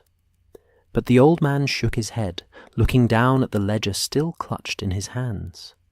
I should have been more careful, more suspicious. But I'm tired, Mr. Holmes, so bloody tired, and it's easier to trust than to question, easier to believe people are what they claim to be. He looked up suddenly, his expression fierce, despite the wetness in his eyes. Find them. Find whoever did this. I want to look them in the eye before I die and know that I didn't fail completely. Holmes rose, his expression grave. We will do everything in our power, Sir Geoffrey. You have my word. They left the old man sitting amid his chaos of papers, a solitary figure diminished by age and circumstance. In the corridor, Blackwood walked them toward the exit, his face troubled. Sir Geoffrey has been deteriorating for some time, he said quietly. There's been talk of retirement, but he won't hear of it. The Treasury is his life. Which makes him vulnerable, Holmes observed. Someone with failing faculties, isolated by age, clinging to relevance, the perfect target for manipulation. He stopped walking suddenly, turning to face Blackwood. I need you to find out everything you can about Heinrich von Cram, when he visited, who he met with, any records of the supposed joint operation he mentioned. Can you do that discreetly? Blackwood nodded, though he looked nervous. I'll try. The Foreign Office keeps logs of diplomatic visits. I have a friend there who might help. Good. And remember, someone broke into your lodgings last night. They know you're investigating. Be extremely careful who you trust. They emerged from the Treasury into morning sunlight that seemed harsh after the dim corridors. Watson took a deep breath, feeling the need to clear his lungs of the building's stale air. What do you think? He asked Holmes, as they began walking toward the main street. I think, Holmes said slowly, that we're dealing with something more complex than simple embezzlement. Sir Geoffrey's diplomat, if he exists as described, suggests foreign involvement. The break-in at Blackwood's lodgings suggests someone is desperately trying to cover their tracks. And the timing. He paused at a corner, watching the traffic flow past. The timing suggests urgency. Whatever is happening, it's building towards something. A deadline, perhaps. a moment when the information in that ledger becomes either useless or invaluable. What sort of deadline? That, Holmes said, is what we need to discover. Come, Watson, we have research to do, and I suspect we don't have much time. They hailed a cab, and as it carried them back toward Baker Street, Watson found himself thinking about old men clinging to purpose, about foreign agents and invisible ink, about the small corruption that could hollow out even the strongest institutions. The Scarlet Ledger was more than a record of theft. It was a map of vulnerabilities, a catalogue of secrets that someone was willing to kill to protect. And somewhere in London's vast sprawl, that ledger lay hidden, waiting to be found. The afternoon found Holmes and Watson in the dimly lit reading room of the Foreign Office Archives, a space that smelled of old paper, leather bindings, and the particular mustiness that accumulated in rooms where sunlight was considered an enemy of preservation. They'd secured access through one of Holmes's many contacts, a junior undersecretary who owed him a favour from a previous case involving a stolen diplomatic pouch, and now sat surrounded by bound volumes of visitor logs, diplomatic correspondence, and memoranda dating back several years. Watson's eyes ached from squinting at cramped handwriting. The logs were meticulous, but difficult to parse, filled with abbreviations and codes that presumably made sense to Foreign Office staff, but appeared nearly cryptographic to outsiders. He'd been searching for references to Heinrich von Kram for the better part of 2 hours, and had found precisely 3 mentions, all disappointingly mundane. "Here's one," he said, breaking the silence that had settled over their corner of the reading room. "Von Kram, Heinrich, First Secretary, German Embassy. Met with Sir Geoffrey Harrington, October 15th. Subject: coordination of mutual intelligence interests, Russian activities in the Balkans." He looked up at Holmes. That was 5 weeks ago. Holmes, who'd been examining a different set of records, made a note without looking up. And the others. September 22nd and August 30th. Both meetings with Sir Geoffrey, both regarding the same subject.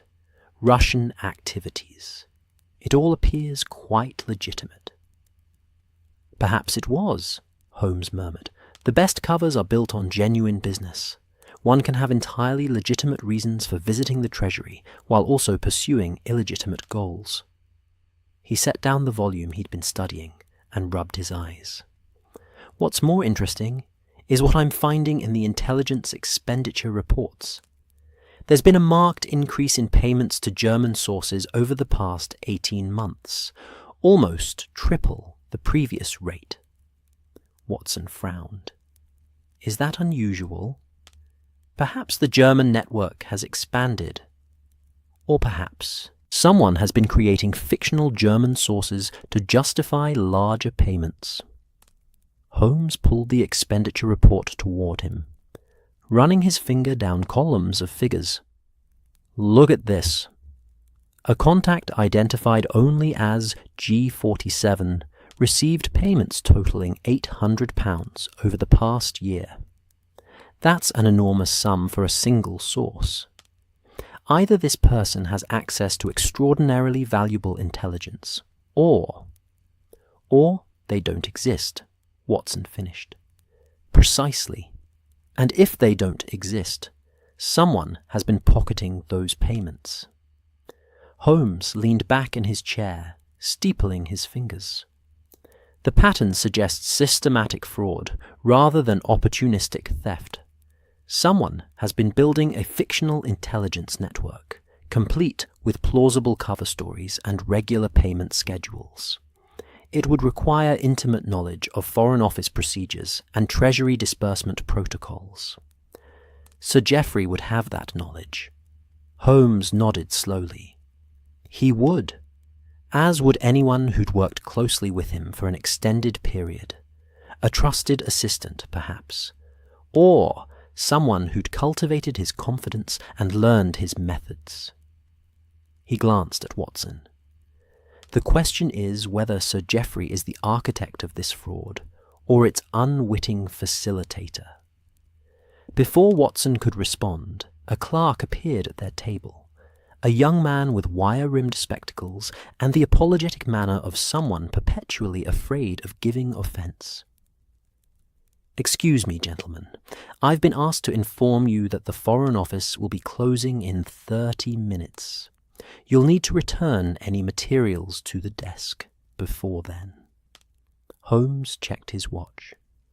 4:30 already. Time passes quickly in the company of ledgers and lies.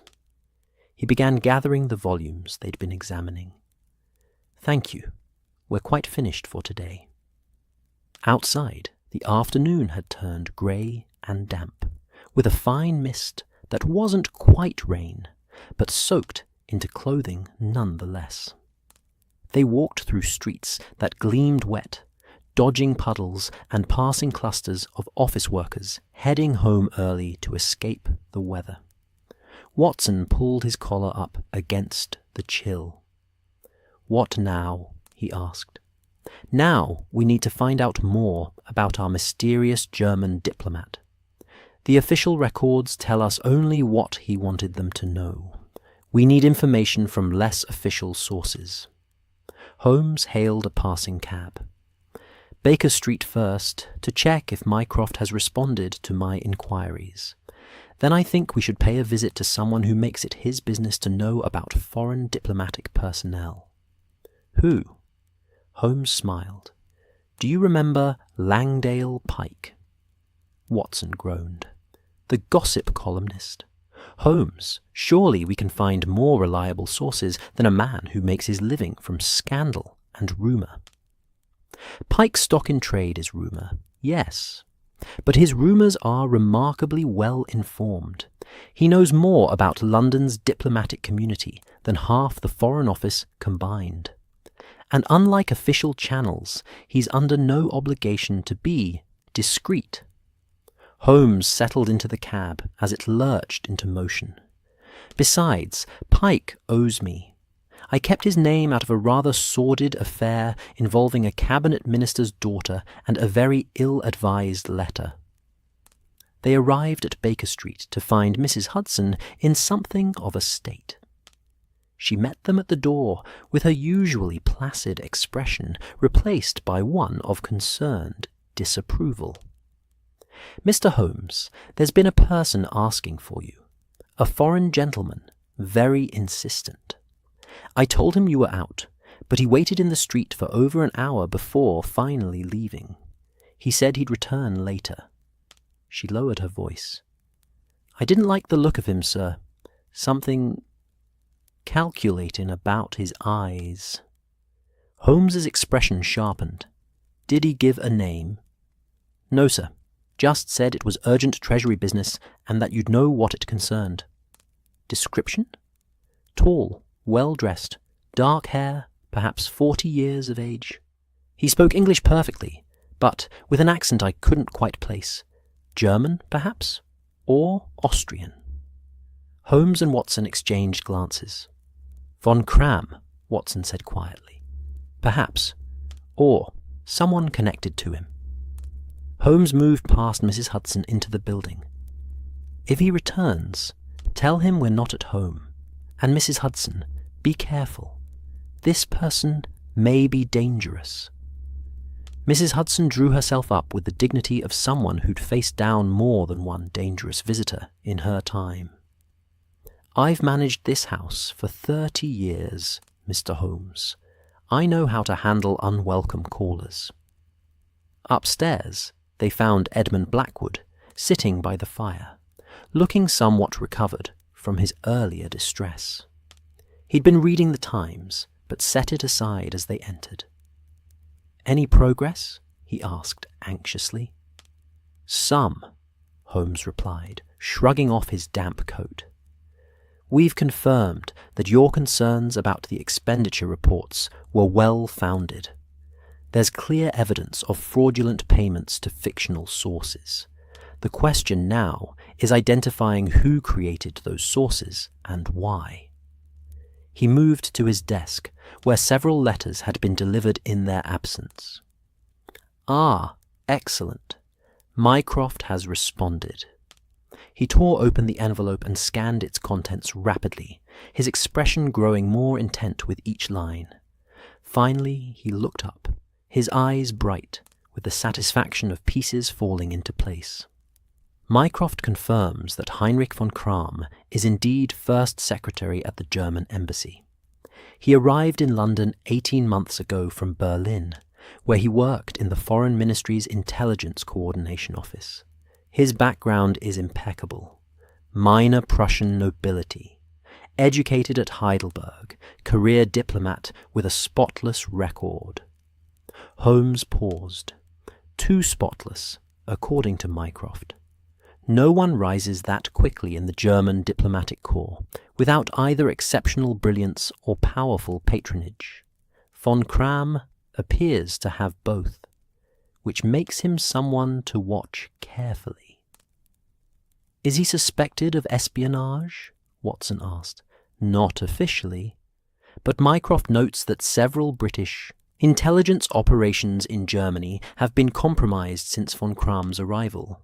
Nothing that can be traced directly to him, but the timing is suggestive. Holmes set the letter down. More interesting is what Mycroft says about von Kramm's personal life. He's unmarried, lives modestly despite coming from wealth, and maintains unusually close relationships with several British officials, including, it seems, a senior Treasury functionary who shares his interest in rare books. Blackwood leaned forward. Who? Which functionary? Mycroft doesn't specify, but given the context.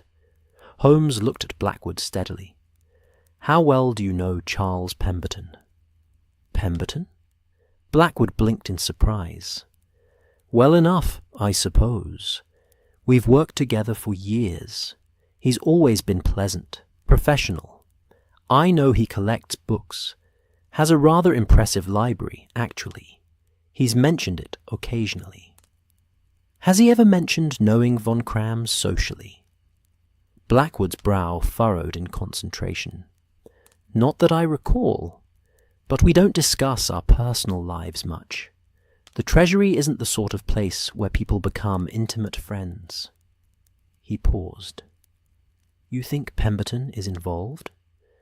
I think, Holmes said carefully, that Pemberton lives beyond his means, has access to the room where the ledger was kept, handles domestic disbursements that could easily be manipulated, and apparently shares interests with a German diplomat who has very convenient timing in his career.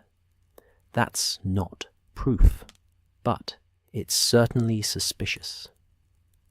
Watson moved to the window, watching the street below, where the mist had thickened into proper rain. If Pemberton is working with von Kramm, what would be their goal? Simple theft? Simple theft doesn't require foreign diplomatic involvement, Holmes replied. No, I think we're looking at something more complex. Consider. The ledger contains records of payments to British intelligence sources across Europe. That information would be invaluable to any foreign power. If von Kramm could obtain that ledger, he could identify and compromise Britain's entire continental intelligence network. But why would Pemberton help him? Blackwood asked, his voice strained. That's not just theft, it's treason. Perhaps he doesn't see it that way. Perhaps he thinks he's simply being paid well for information that won't really harm anyone. Or perhaps von Kramm has leverage over him. Gambling debts, scandalous associations, any number of things that could compel cooperation. Holmes stood, pacing the room with restless energy. The embezzlement may have been Pemberton's idea, a way to fund his lifestyle while covering his tracks with false entries. But at some point, von Cram discovered what he was doing and saw an opportunity. Instead of exposing Pemberton, he offered to help. For a price. Access to the ledger. Watson turned from the window. Then Pemberton took the ledger to give to von Cram. Or they took it together. The timing would have been crucial. They'd need to remove it when its absence wouldn't be immediately noticed, and they'd need time to copy the relevant information before anyone realized it was missing. Holmes stopped pacing. The question is what they plan to do with that information.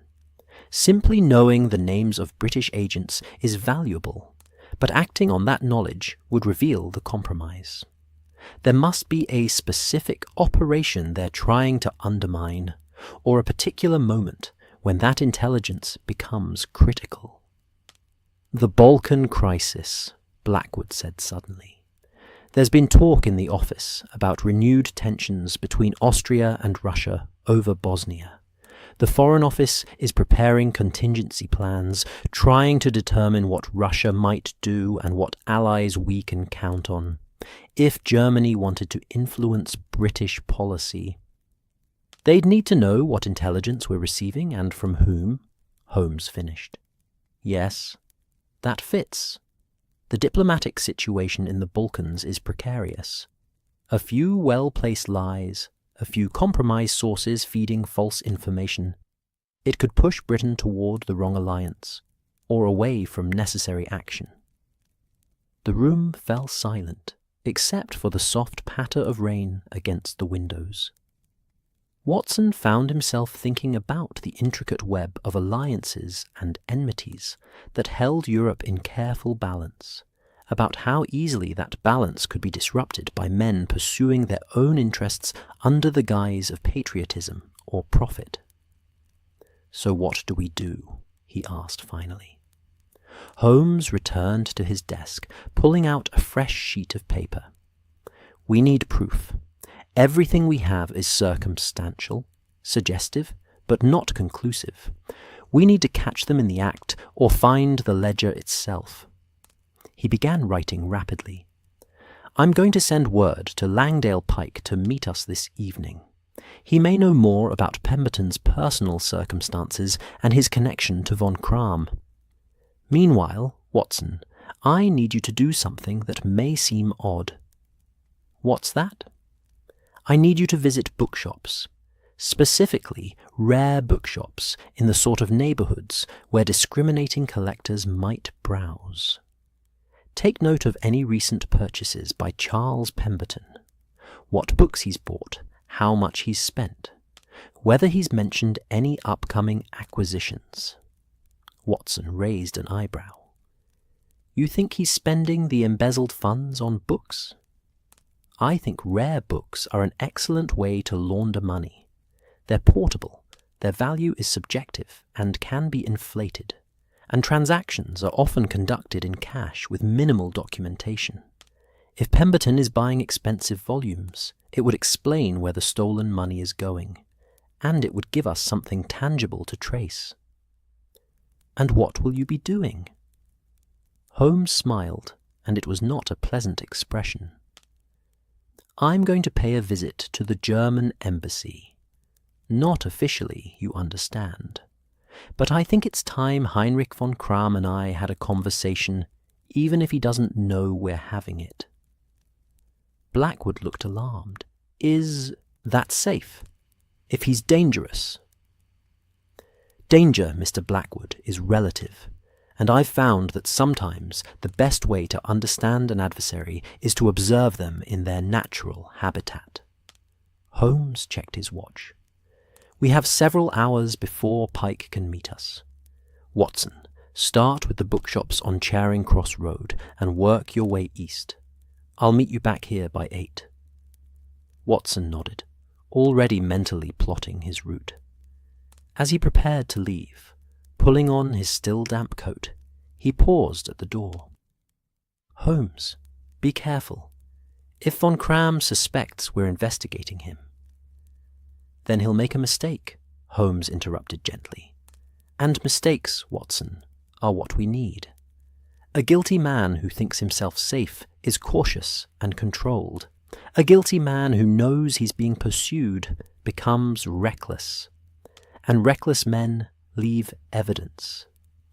Watson wanted to argue, to insist on accompanying Holmes to provide backup if needed.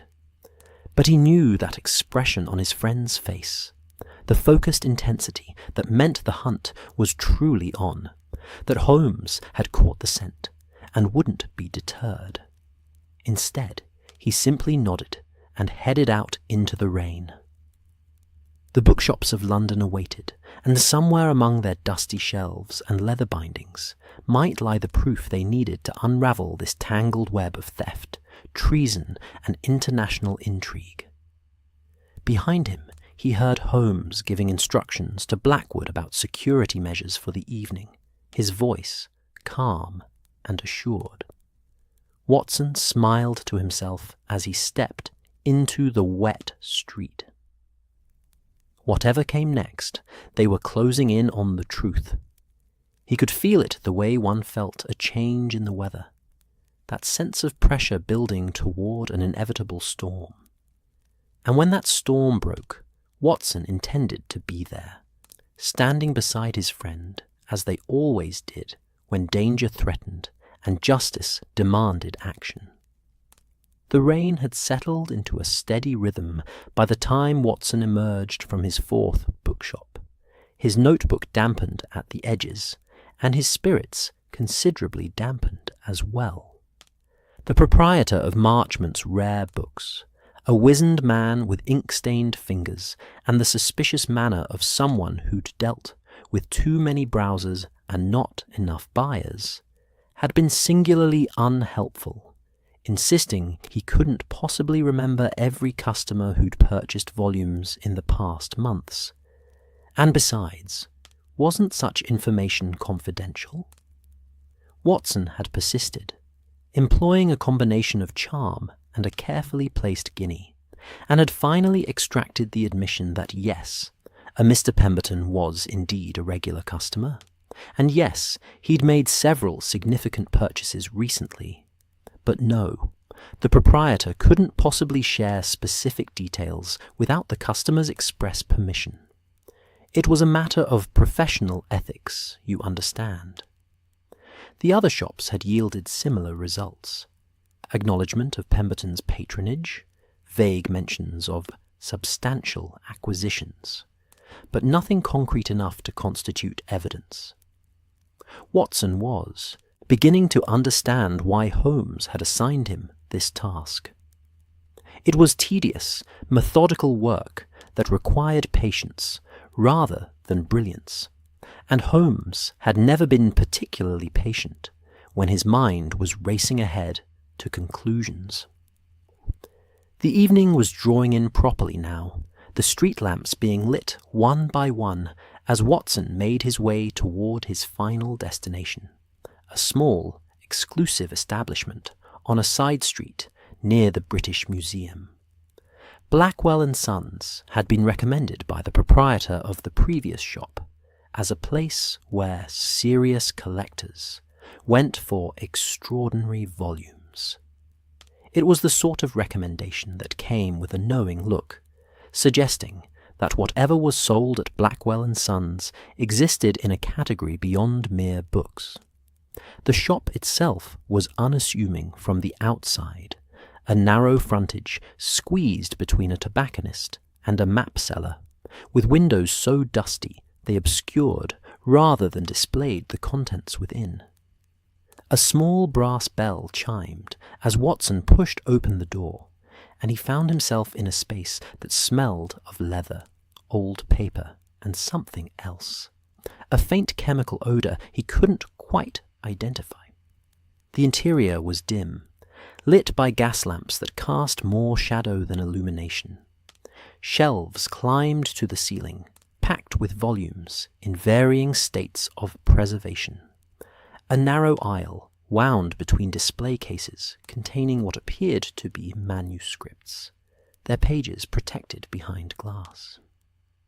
At the back of the shop sat a desk, and behind the desk sat a man who looked as though he'd been assembled from the same materials as his wares. Pale, papery skin, thin fingers that moved with the careful precision of someone handling fragile things, and eyes that assessed Watson with cool intelligence. "Good evening," the man said, his voice barely above a whisper, but carrying clearly in the close space. "Welcome to Blackwell & Sons. Are you seeking anything in particular, or shall I leave you to browse?" Watson approached the desk, adopting what he hoped was the manner of a knowledgeable collector rather than an investigating physician. "I'm looking for something rather specific, actually. A friend of mine, Charles Pemberton, has spoken highly of your establishment. He mentioned acquiring several volumes here recently, and I wondered if you might have similar items available." The man's expression didn't change, but something flickered in his eyes. Calculation, perhaps, or recognition of the name. Mr. Pemberton is indeed a valued client. His taste runs to the esoteric, medieval manuscripts, early printed volumes, that sort of thing. Quite the discerning collector. He has the means to indulge such tastes, I take it? "Oh, yes."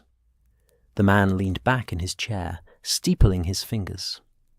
"Mr. Pemberton has been particularly active in his acquisitions over the past year or so. Only last month he purchased a truly exceptional item, a 15th century book of hours, illuminated with provenance tracing back to a French monastery. The price was considerable, but he didn't hesitate." Watson kept his expression neutral. "How considerate, if you don't mind my asking?" £750. Watson nearly choked. That was more than many working men earned in a decade. That is substantial. The rarest books command the highest prices. The man's tone suggested this was a simple fact, rather than justification. But Mr. Pemberton understands value. He's building a collection that will be worth considerably more than its individual components. Investment and passion combined. The mark of a true collector. Has he made other purchases of similar magnitude? The man consulted a ledger on his desk, running his finger down entries with the practiced ease of someone who knew his records intimately. "Let me see. Yes, in August he acquired a first edition Chaucer for £500. In July, a collection of medieval music manuscripts for 320. Before that," he looked up. "Shall I continue? Mr. Pemberton has been a remarkably active buyer." "No, that's quite sufficient." Watson's mind was racing. Those 3 purchases alone totaled over £1,500, far more than Pemberton's treasury salary could support, even with the most generous budgeting. "Tell me, does Mr. Pemberton typically pay in cash or by bank draft?" "Always cash," the man said. And now there was definitely something knowing in his expression. "He says he prefers to keep his acquisitions private. Some collectors are like that. They don't want their purchases becoming common knowledge among competitors." He paused. "Is there something wrong? You're asking rather pointed questions for someone merely interested in similar volumes." Watson made a quick decision. He pulled out his card and placed it on the desk. "Dr. John Watson. I'm assisting in an investigation on behalf of Mr. Sherlock Holmes. We have reason to believe that Mr. Pemberton's purchases may be connected to a matter of some seriousness." The man examined the card, and his manner shifted subtly. Not quite alarm, but a wariness that suggested he knew the name Sherlock Holmes and understood what it implied. "I see. I run a legitimate business, Dr. Watson. If Mr. Pemberton's funds were obtained improperly, that's no concern of mine. I provide books to those who wish to purchase them. What they do with those books afterward is their affair." "Of course," Watson said smoothly. "No one is suggesting impropriety on your part. But I would appreciate it if you could provide me with a full accounting of Mr. Pemberton's purchases over the past 18 months. Dates, amounts, descriptions of the items. It would be most helpful to our investigation." The man hesitated, clearly weighing professional discretion against the potential consequences of refusing to cooperate with a detective of Holmes's reputation. Finally, he pulled out a separate ledger and began copying entries onto a sheet of paper with meticulous handwriting. "This is everything," he said, handing the paper to Watson a few minutes later. "As you'll see, the total is substantial." Watson scanned the list, his eyes widening as he tallied the figures. Over the past 18 months, Charles Pemberton had spent more than £4,000 in this single shop alone. Combined with what he'd learned from the other bookshops, smaller amounts, but still significant. Pemberton's total expenditure on rare books approached £5,000. It was, quite simply, impossible to explain through legitimate means. Even if Pemberton had inherited money or made successful investments, the pattern of sudden wealth appearing exactly when the embezzlement began was too coincidental to dismiss. "Thank you," Watson said, folding the paper carefully and placing it in his inner pocket. "You've been most helpful. One final question. Has anyone else asked about Mr. Pemberton's purchases recently? Another investigator, perhaps? Or someone claiming to be from the Treasury?" The man's expression grew more guarded. "As a matter of fact, yes. 2 days ago, a gentleman came inquiring about the same thing. Foreign accent. German, I believe. He seemed quite interested in what Mr. Pemberton had been buying, and whether he'd mentioned his plans for the collection." Watson felt a chill that had nothing to do with the evening damp. "What did you tell him?" "Nothing. I don't discuss one client's business with another, regardless of how persuasive they might try to be." The man's tone carried a note of pride. "This gentleman was quite insistent, even offering me money for information. I refused, naturally. I may sell books, Dr. Watson, but I don't sell my clients' confidences." "Very commendable. This foreign gentleman, can you describe him?" "Tall, well-dressed, perhaps 40 years of age. Dark hair going grey at the temples. He carried himself with the sort of authority that suggested he was accustomed to getting what he wanted. When I refused to cooperate, he wasn't pleased, but he left without further argument."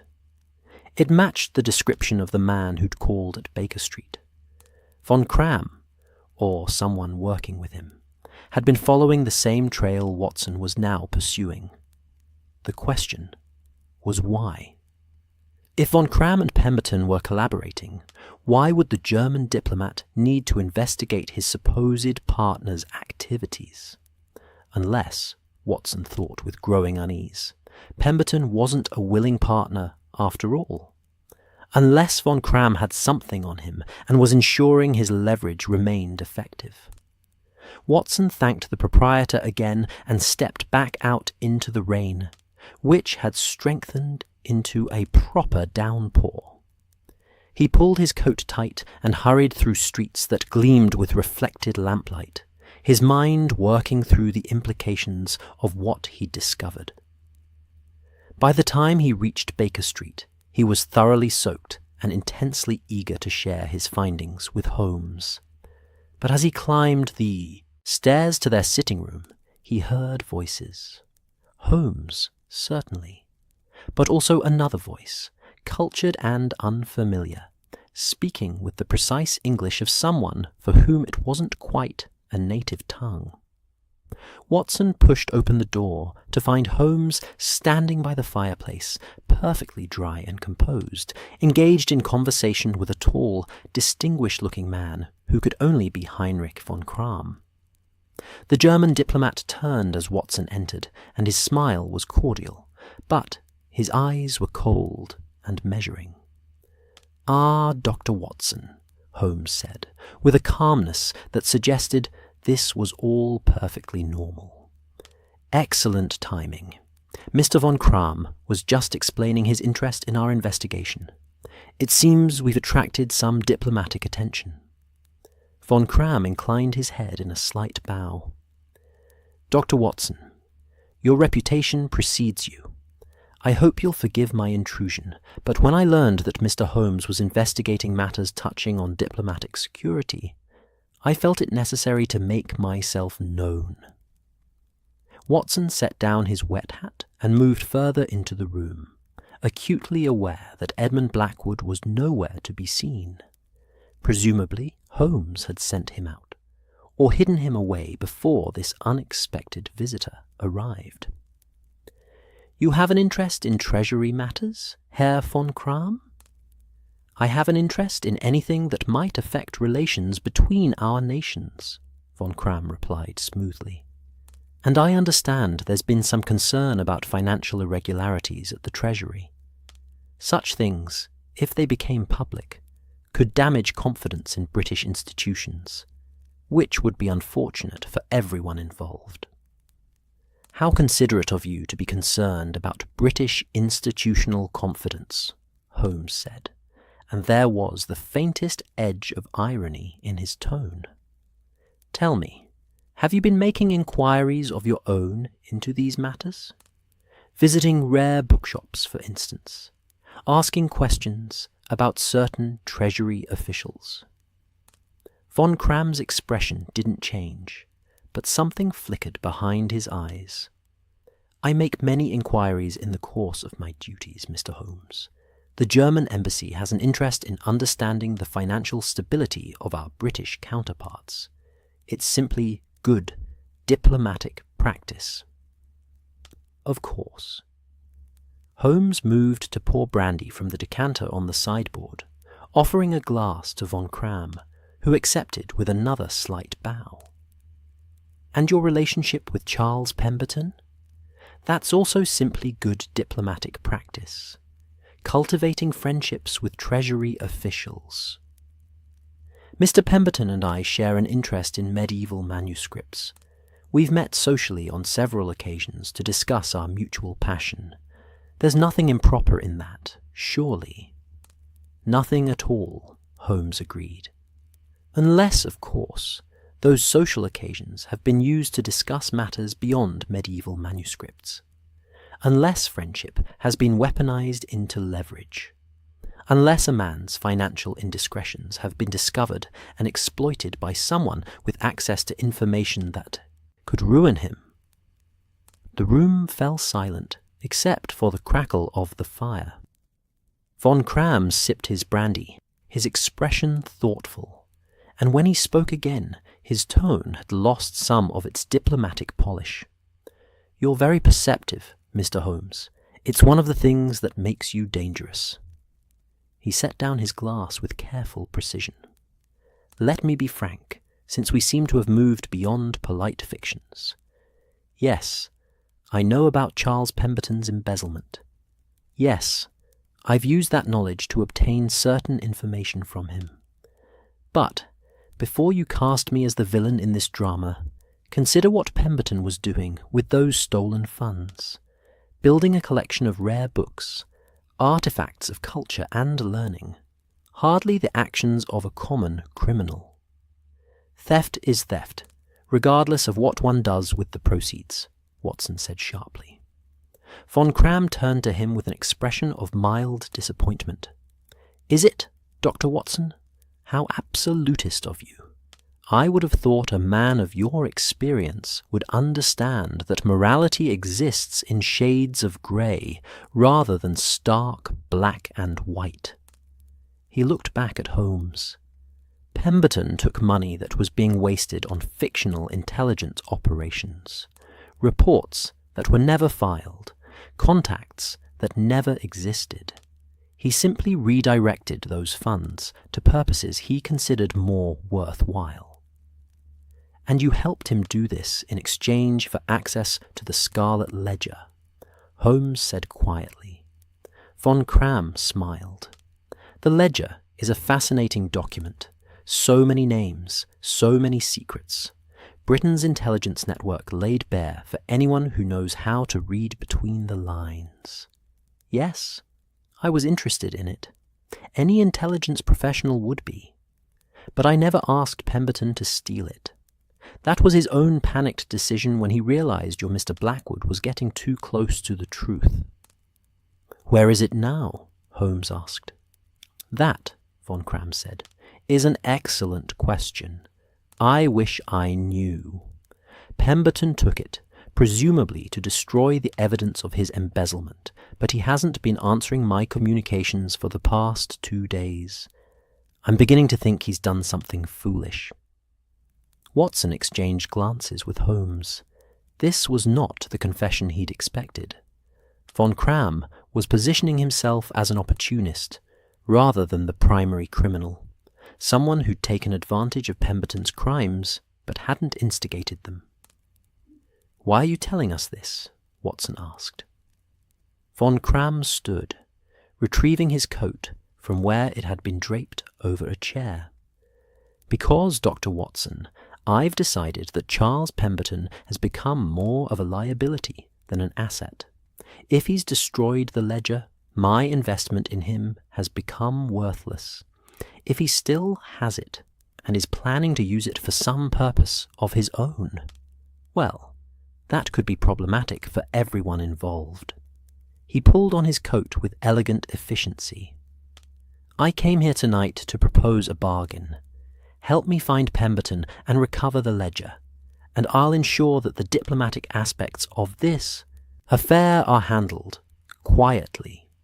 Germany has no interest in a scandal that would damage Anglo-German relations. Holmes studied the German diplomat with an expression Watson couldn't quite read. And if we refuse? Then I'll be forced to pursue the matter through my own channels, which may be considerably less subtle than your methods. Von Cram moved toward the door, then paused. Consider my offer, Mr. Holmes. We have perhaps 48 hours before this situation deteriorates beyond anyone's ability to control it. After that, the ledger's contents may become public knowledge.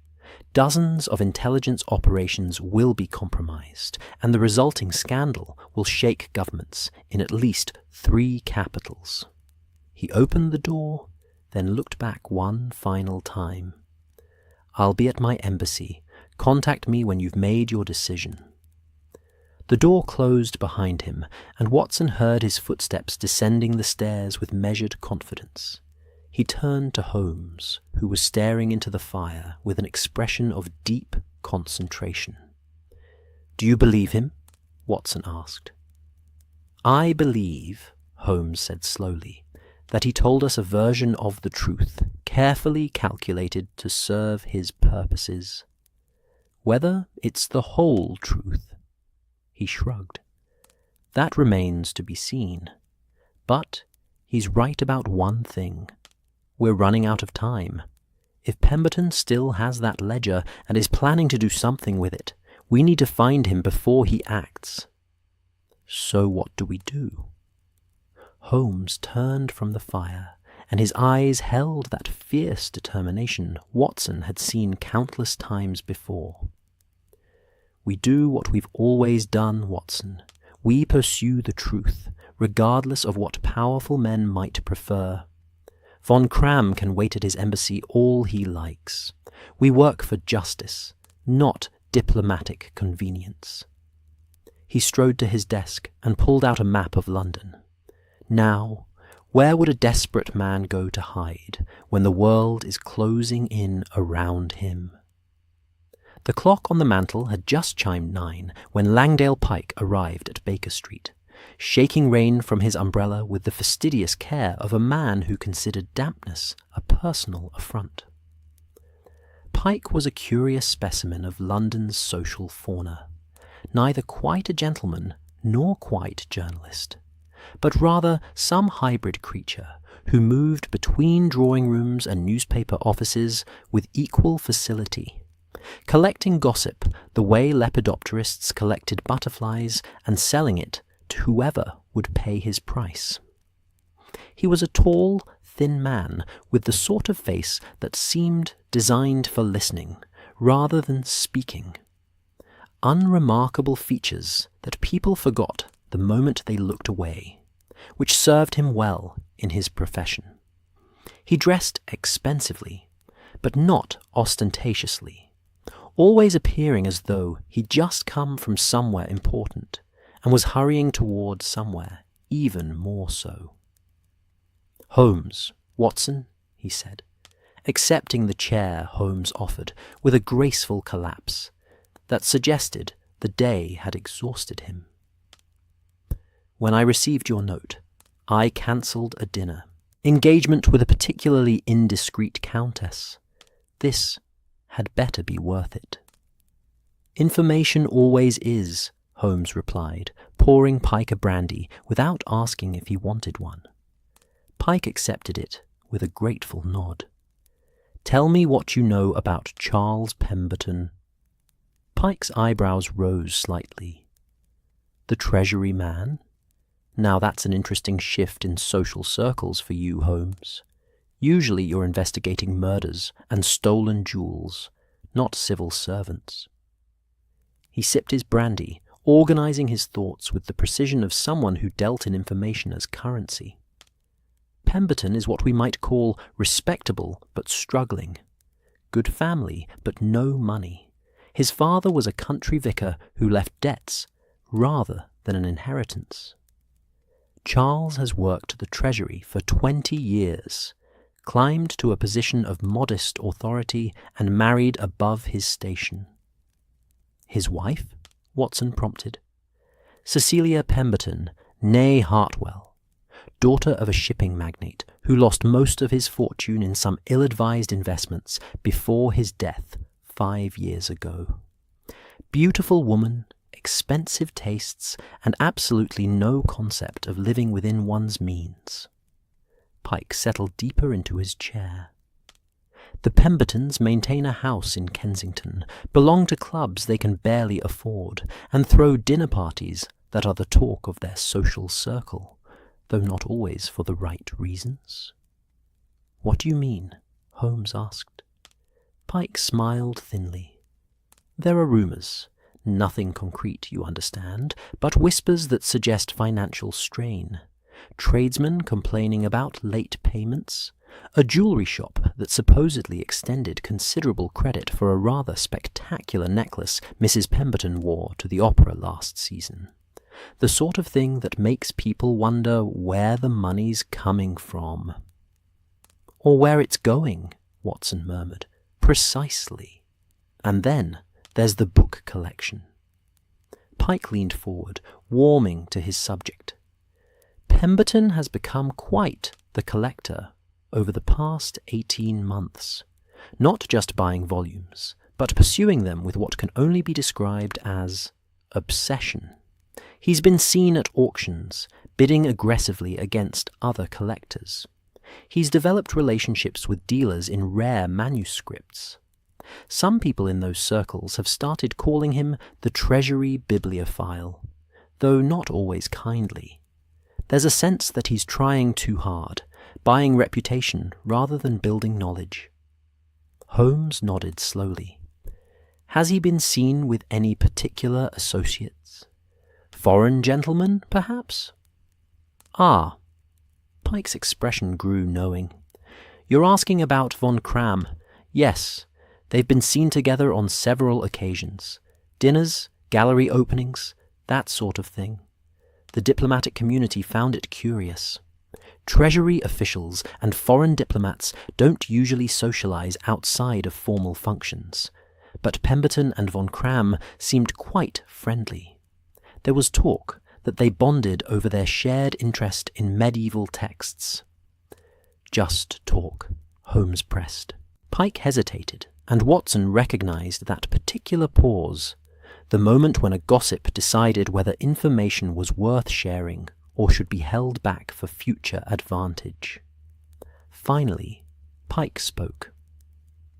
There were whispers of something more, nothing I could confirm, but there were suggestions that von Cram might be using the friendship for purposes beyond bibliophilia. You know how these things work, Holmes. Foreign powers are always looking for sympathetic contacts in government positions.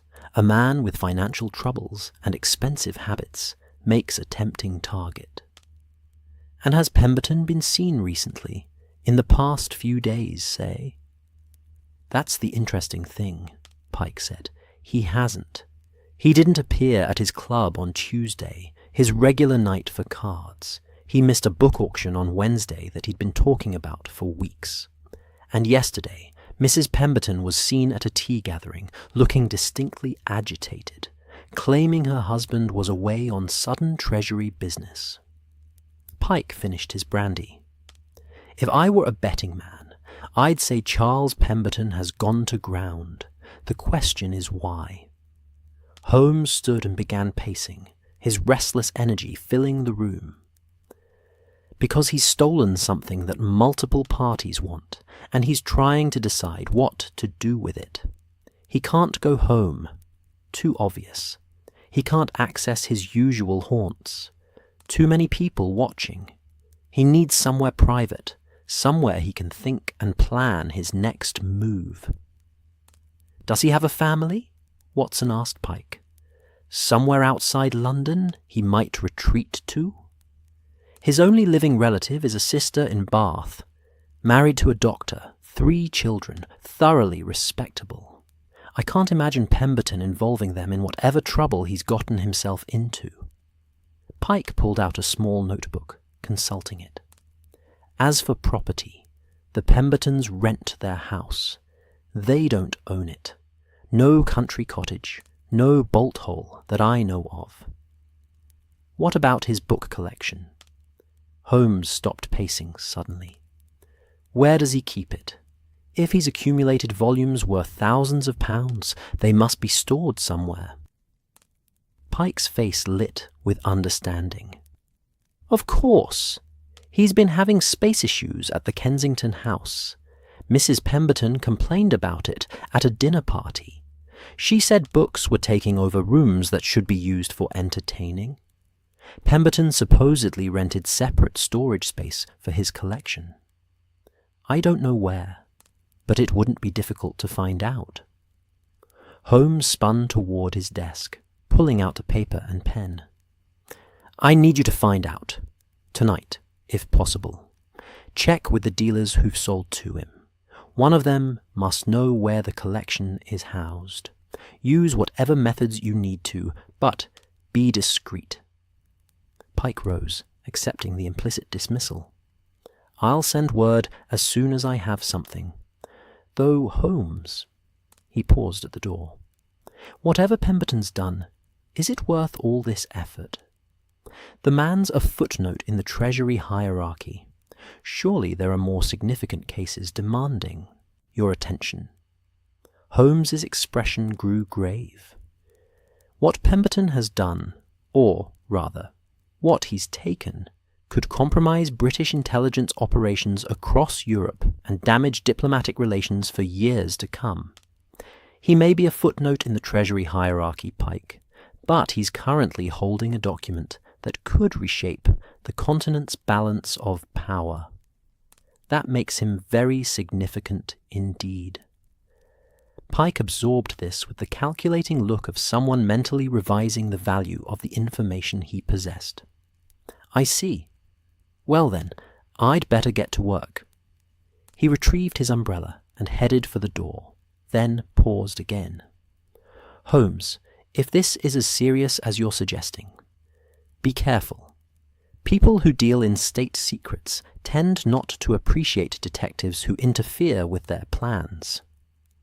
After Pike had gone, Watson moved to stand beside Holmes at the window.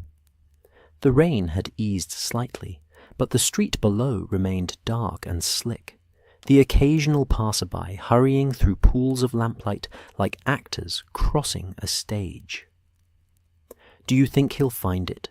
Watson asked. "Pike?" "Oh, yes. Information is his specialty, and he's motivated now. He knows there's a story here that could make his reputation." Holmes turned from the window. "The question is whether we'll find Pemberton before someone else does.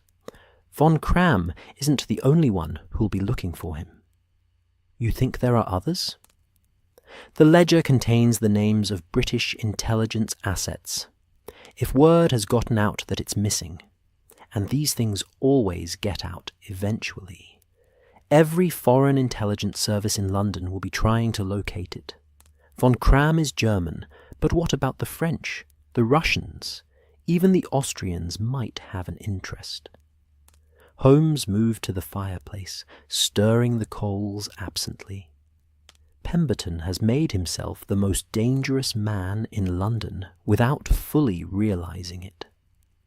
Edmund Blackwood emerged from Watson's room, where he'd been hiding during Von Cram's visit. His face was pale, his eyes wide, with a mixture of fear and disbelief. "I heard what you were discussing. Good God, Holmes, this is worse than I imagined. I thought it was just embezzlement, just financial irregularities. But espionage? Foreign agents? Is the entire intelligence network at risk?" "I'm afraid so," Holmes said gently. "Which is why you need to remain here where we can protect you. If Pemberton is desperate enough, or if Von Cram decides you're a liability rather than an asset, you could be in considerable danger." Blackwood sank into a chair, his hands trembling. "My whole career has been about maintaining order, ensuring accuracy, and protecting the integrity of the Treasury's records. And now I discover that someone has been systematically undermining everything I believed in, stealing with impunity, compromising national security." He looked up at Holmes. "How long has this been going on? How did no one notice?" "People notice what they're looking for," Holmes replied. "And institutions like the Treasury are built on trust. Trust that everyone is following the rules, that the systems in place are sufficient. It's only when someone like you starts asking uncomfortable questions that the cracks become visible." The clock chimed 10, and Watson found himself thinking about Charles Pemberton, hiding somewhere in London's vast sprawl, clutching a stolen ledger and trying to decide his next move. What was the man thinking? Did he realize the magnitude of what he'd done? Or was he still telling himself it would all work out somehow? They settled in to wait for word from Pike, the evening stretching into night, with the peculiar tension that came from knowing action was necessary, but having no clear direction for it. Watson attempted to read, but found his attention wandering. Holmes alternated between pacing and sitting motionless, his mind clearly working through possibilities and contingencies. Blackwood dozed fitfully in his chair, exhaustion finally overwhelming his anxiety.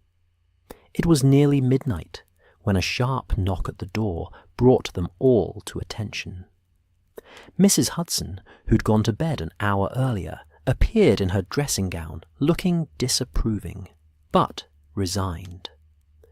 "A boy with a message for Mr. Holmes," she announced. "Says it's urgent." The messenger was a street urchin of perhaps 12, rain-soaked and shivering, but clutching his envelope with the determination of someone who'd been promised payment upon delivery. Holmes took the message, gave the boy a coin that made his eyes widen, and sent him off with instructions to get somewhere warm. Holmes tore open the envelope and read rapidly, his expression growing more intent with each line. "Pike has found it," he announced. "Pemberton rents a small warehouse space near the docks, an old building that was once used for storing imports, but has fallen into disrepair. The ground floor is still used by various merchants, but Pemberton has taken rooms on the upper floor for his collection. Pike says the building's owner recalls Pemberton visiting earlier this week and hasn't seen him leave. Watson was already reaching for his coat. Then he's there now? Possibly. Or he was there and has since moved on. Either way, it's our best lead." Holmes grabbed his own coat and checked that his revolver was in his pocket. "Watson, you're with me? Blackwood, you stay here with Mrs. Hudson, lock her to the door, and don't open it for anyone except us." The journey to the docks took them through streets that grew progressively rougher as they moved east, leaving behind the respectable neighbourhoods of central London for areas where poverty and desperation made their homes. Even at this late hour, the streets weren't empty. Shadowy figures moved through the darkness, conducting business that wouldn't bear scrutiny in daylight. Watson kept his hand near his own revolver, conscious that they were entering territory where a gentleman's bearing marked one as a target, rather than someone to be respected.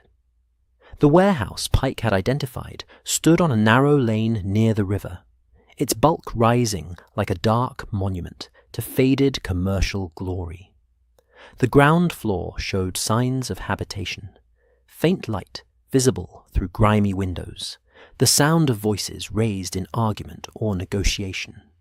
But the upper floors were dark, their windows blank and unwelcoming. Holmes approached cautiously, studying the building's exterior with the careful attention he gave to crime scenes. "There," he murmured, pointing to a side entrance. "That door's been used recently. See how the mud's been disturbed. And there's a light in that upper window, just barely visible, but it's there. Someone's tried to cover it, but light has a way of escaping."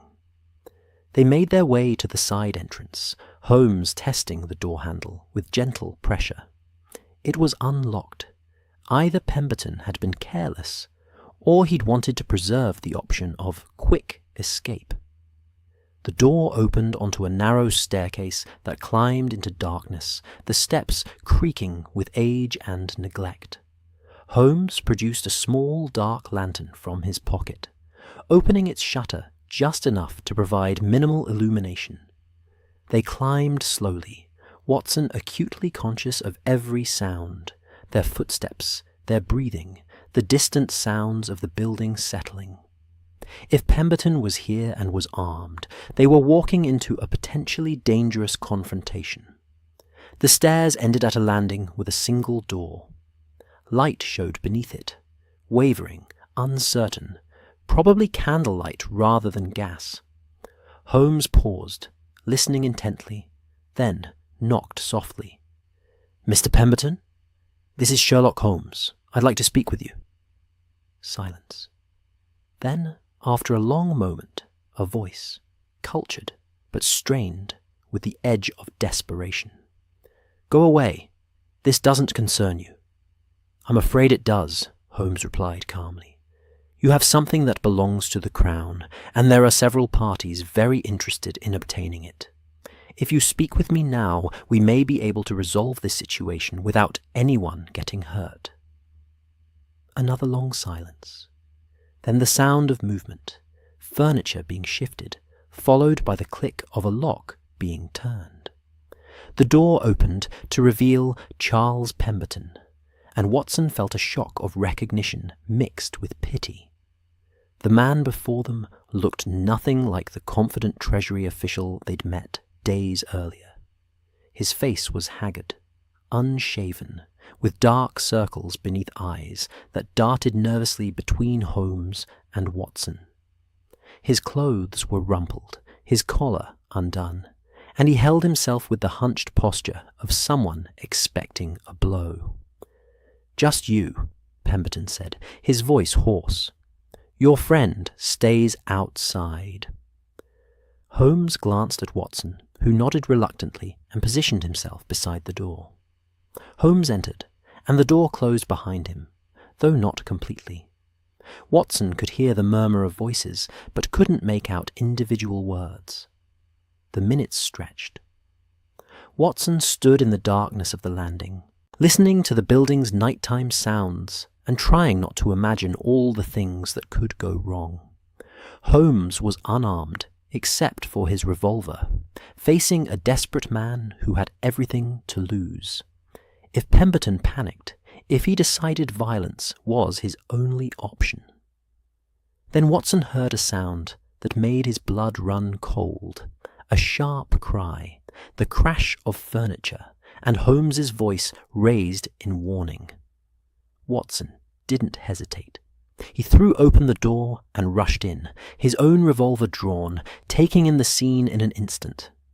The room was small and cluttered with books, shelves lining every wall, stacks of volumes on the floor, creating narrow passages between mountains of leather and paper. A single candle guttered on a desk, casting wild shadows. Holmes stood with his back to a bookshelf, hands raised in a calming gesture. And Pemberton. Pemberton stood in the center of the room, holding a red leather ledger against his chest with one hand, while the other held a small bottle of liquid that Watson's medical training immediately identified as dangerous. "Acid," Pemberton said, his voice shaking, but determined. "One movement toward me and I pour it over the ledger. Everything inside, all those names, all those secrets, destroyed beyond recovery." Watson kept his revolver steady, but didn't point it directly at Pemberton. "Mr. Pemberton, please, think about what you're doing." "I've done nothing but think," Pemberton's voice cracked. 3 days I've been sitting here, thinking about my choices, my crimes, my future, and I've realized something. I have no future. Prison or death, those are my only options now. So why shouldn't I destroy this thing? Why shouldn't I take down everyone else with me? "Because," Holmes said softly, "those names in that ledger belong to men and women who serve their country at great personal risk. They've done nothing to you. They don't deserve to be sacrificed because you're angry and frightened." "Deserve?" Pemberton laughed bitterly. "What does anyone deserve? Did I deserve to spend 20 years watching less capable men advance past me? Did I deserve to live in constant financial anxiety while pompous fools like Winters enjoyed their comfortable lives?" He raised the bottle higher. "Everyone talks about what I've done wrong. No one wants to discuss what was done wrong to me." Watson saw Holmes tense slightly, calculating distances and angles. The detective was going to try to rush Pemberton, to knock the bottle away before the acid could be poured. It was risky. If he missed, the ledger would be destroyed, and with it dozens of intelligence operations. But if they did nothing, Pemberton might destroy it anyway in a moment of despair or rage. "You're right," Watson said suddenly, and both Holmes and Pemberton turned to look at him. "The system treated you unfairly. You worked hard and weren't properly rewarded. That's true, and it's wrong."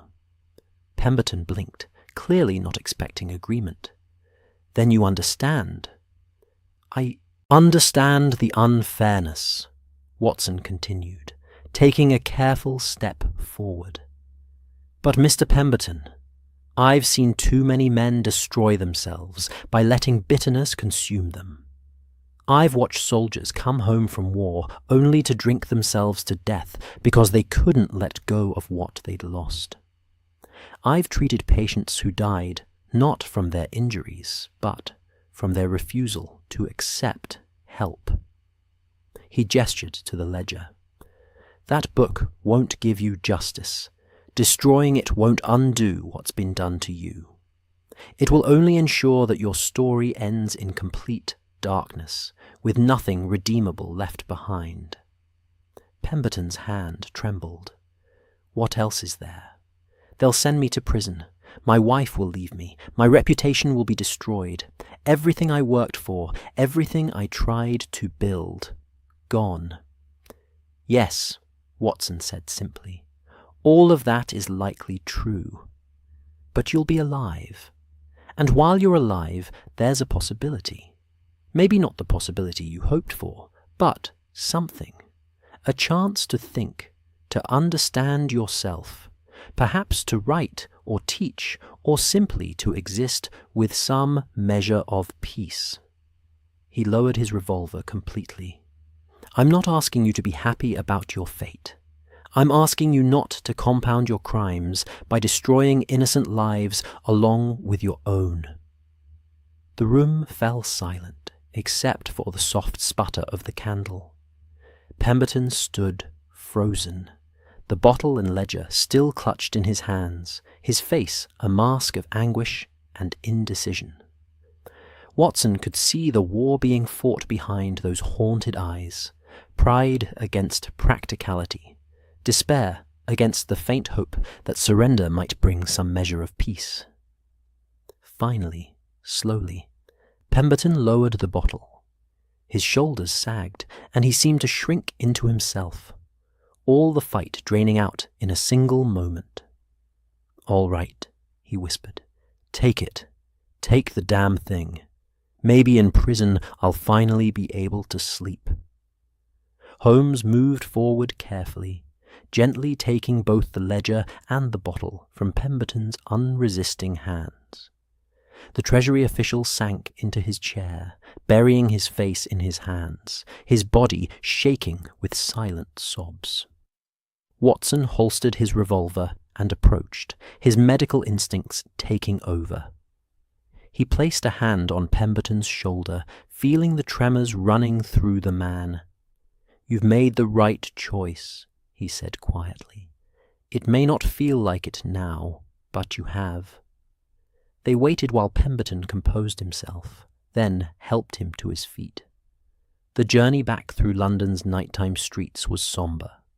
Pemberton moving like a man in a dream, Holmes carrying the ledger with careful reverence, and Watson bringing up the rear, alert for any final complications. At the Treasury, they delivered both Pemberton and the ledger into the custody of Thaddeus Winters, who'd been roused from sleep and arrived looking dishevelled, but grimly determined. The explanations were made, the confessions recorded, and as dawn began to break over London, Charles Pemberton was led away to face whatever justice the law would provide. Holmes and Watson emerged into the early morning light, exhausted but satisfied. The Scarlet ledger had been recovered, the intelligence networks preserved, and a small measure of order restored to a situation that had threatened to spiral into chaos. "Home, Watson?" Holmes asked. "Home," Watson agreed. And then sleep. Blessed, undisturbed sleep. They walked through streets beginning to wake, watching London prepare for another day. And as they turned onto Baker Street, Watson found himself thinking that despite all the complexity and moral ambiguity they'd encountered, justice, imperfect but real, had been served. It was enough. That's our story tonight. Are you drifting off beneath the moonlit skyline of Dubai, the quiet hills of Kyoto, the ocean whispers of Honolulu, or the golden glow of Barcelona? If this tale brought you peace, like the episode and subscribe for more nights like this. Let the stillness wrap around you. Let your dreams wander free. Sleep gently now, wherever you are in this wide and wondrous world.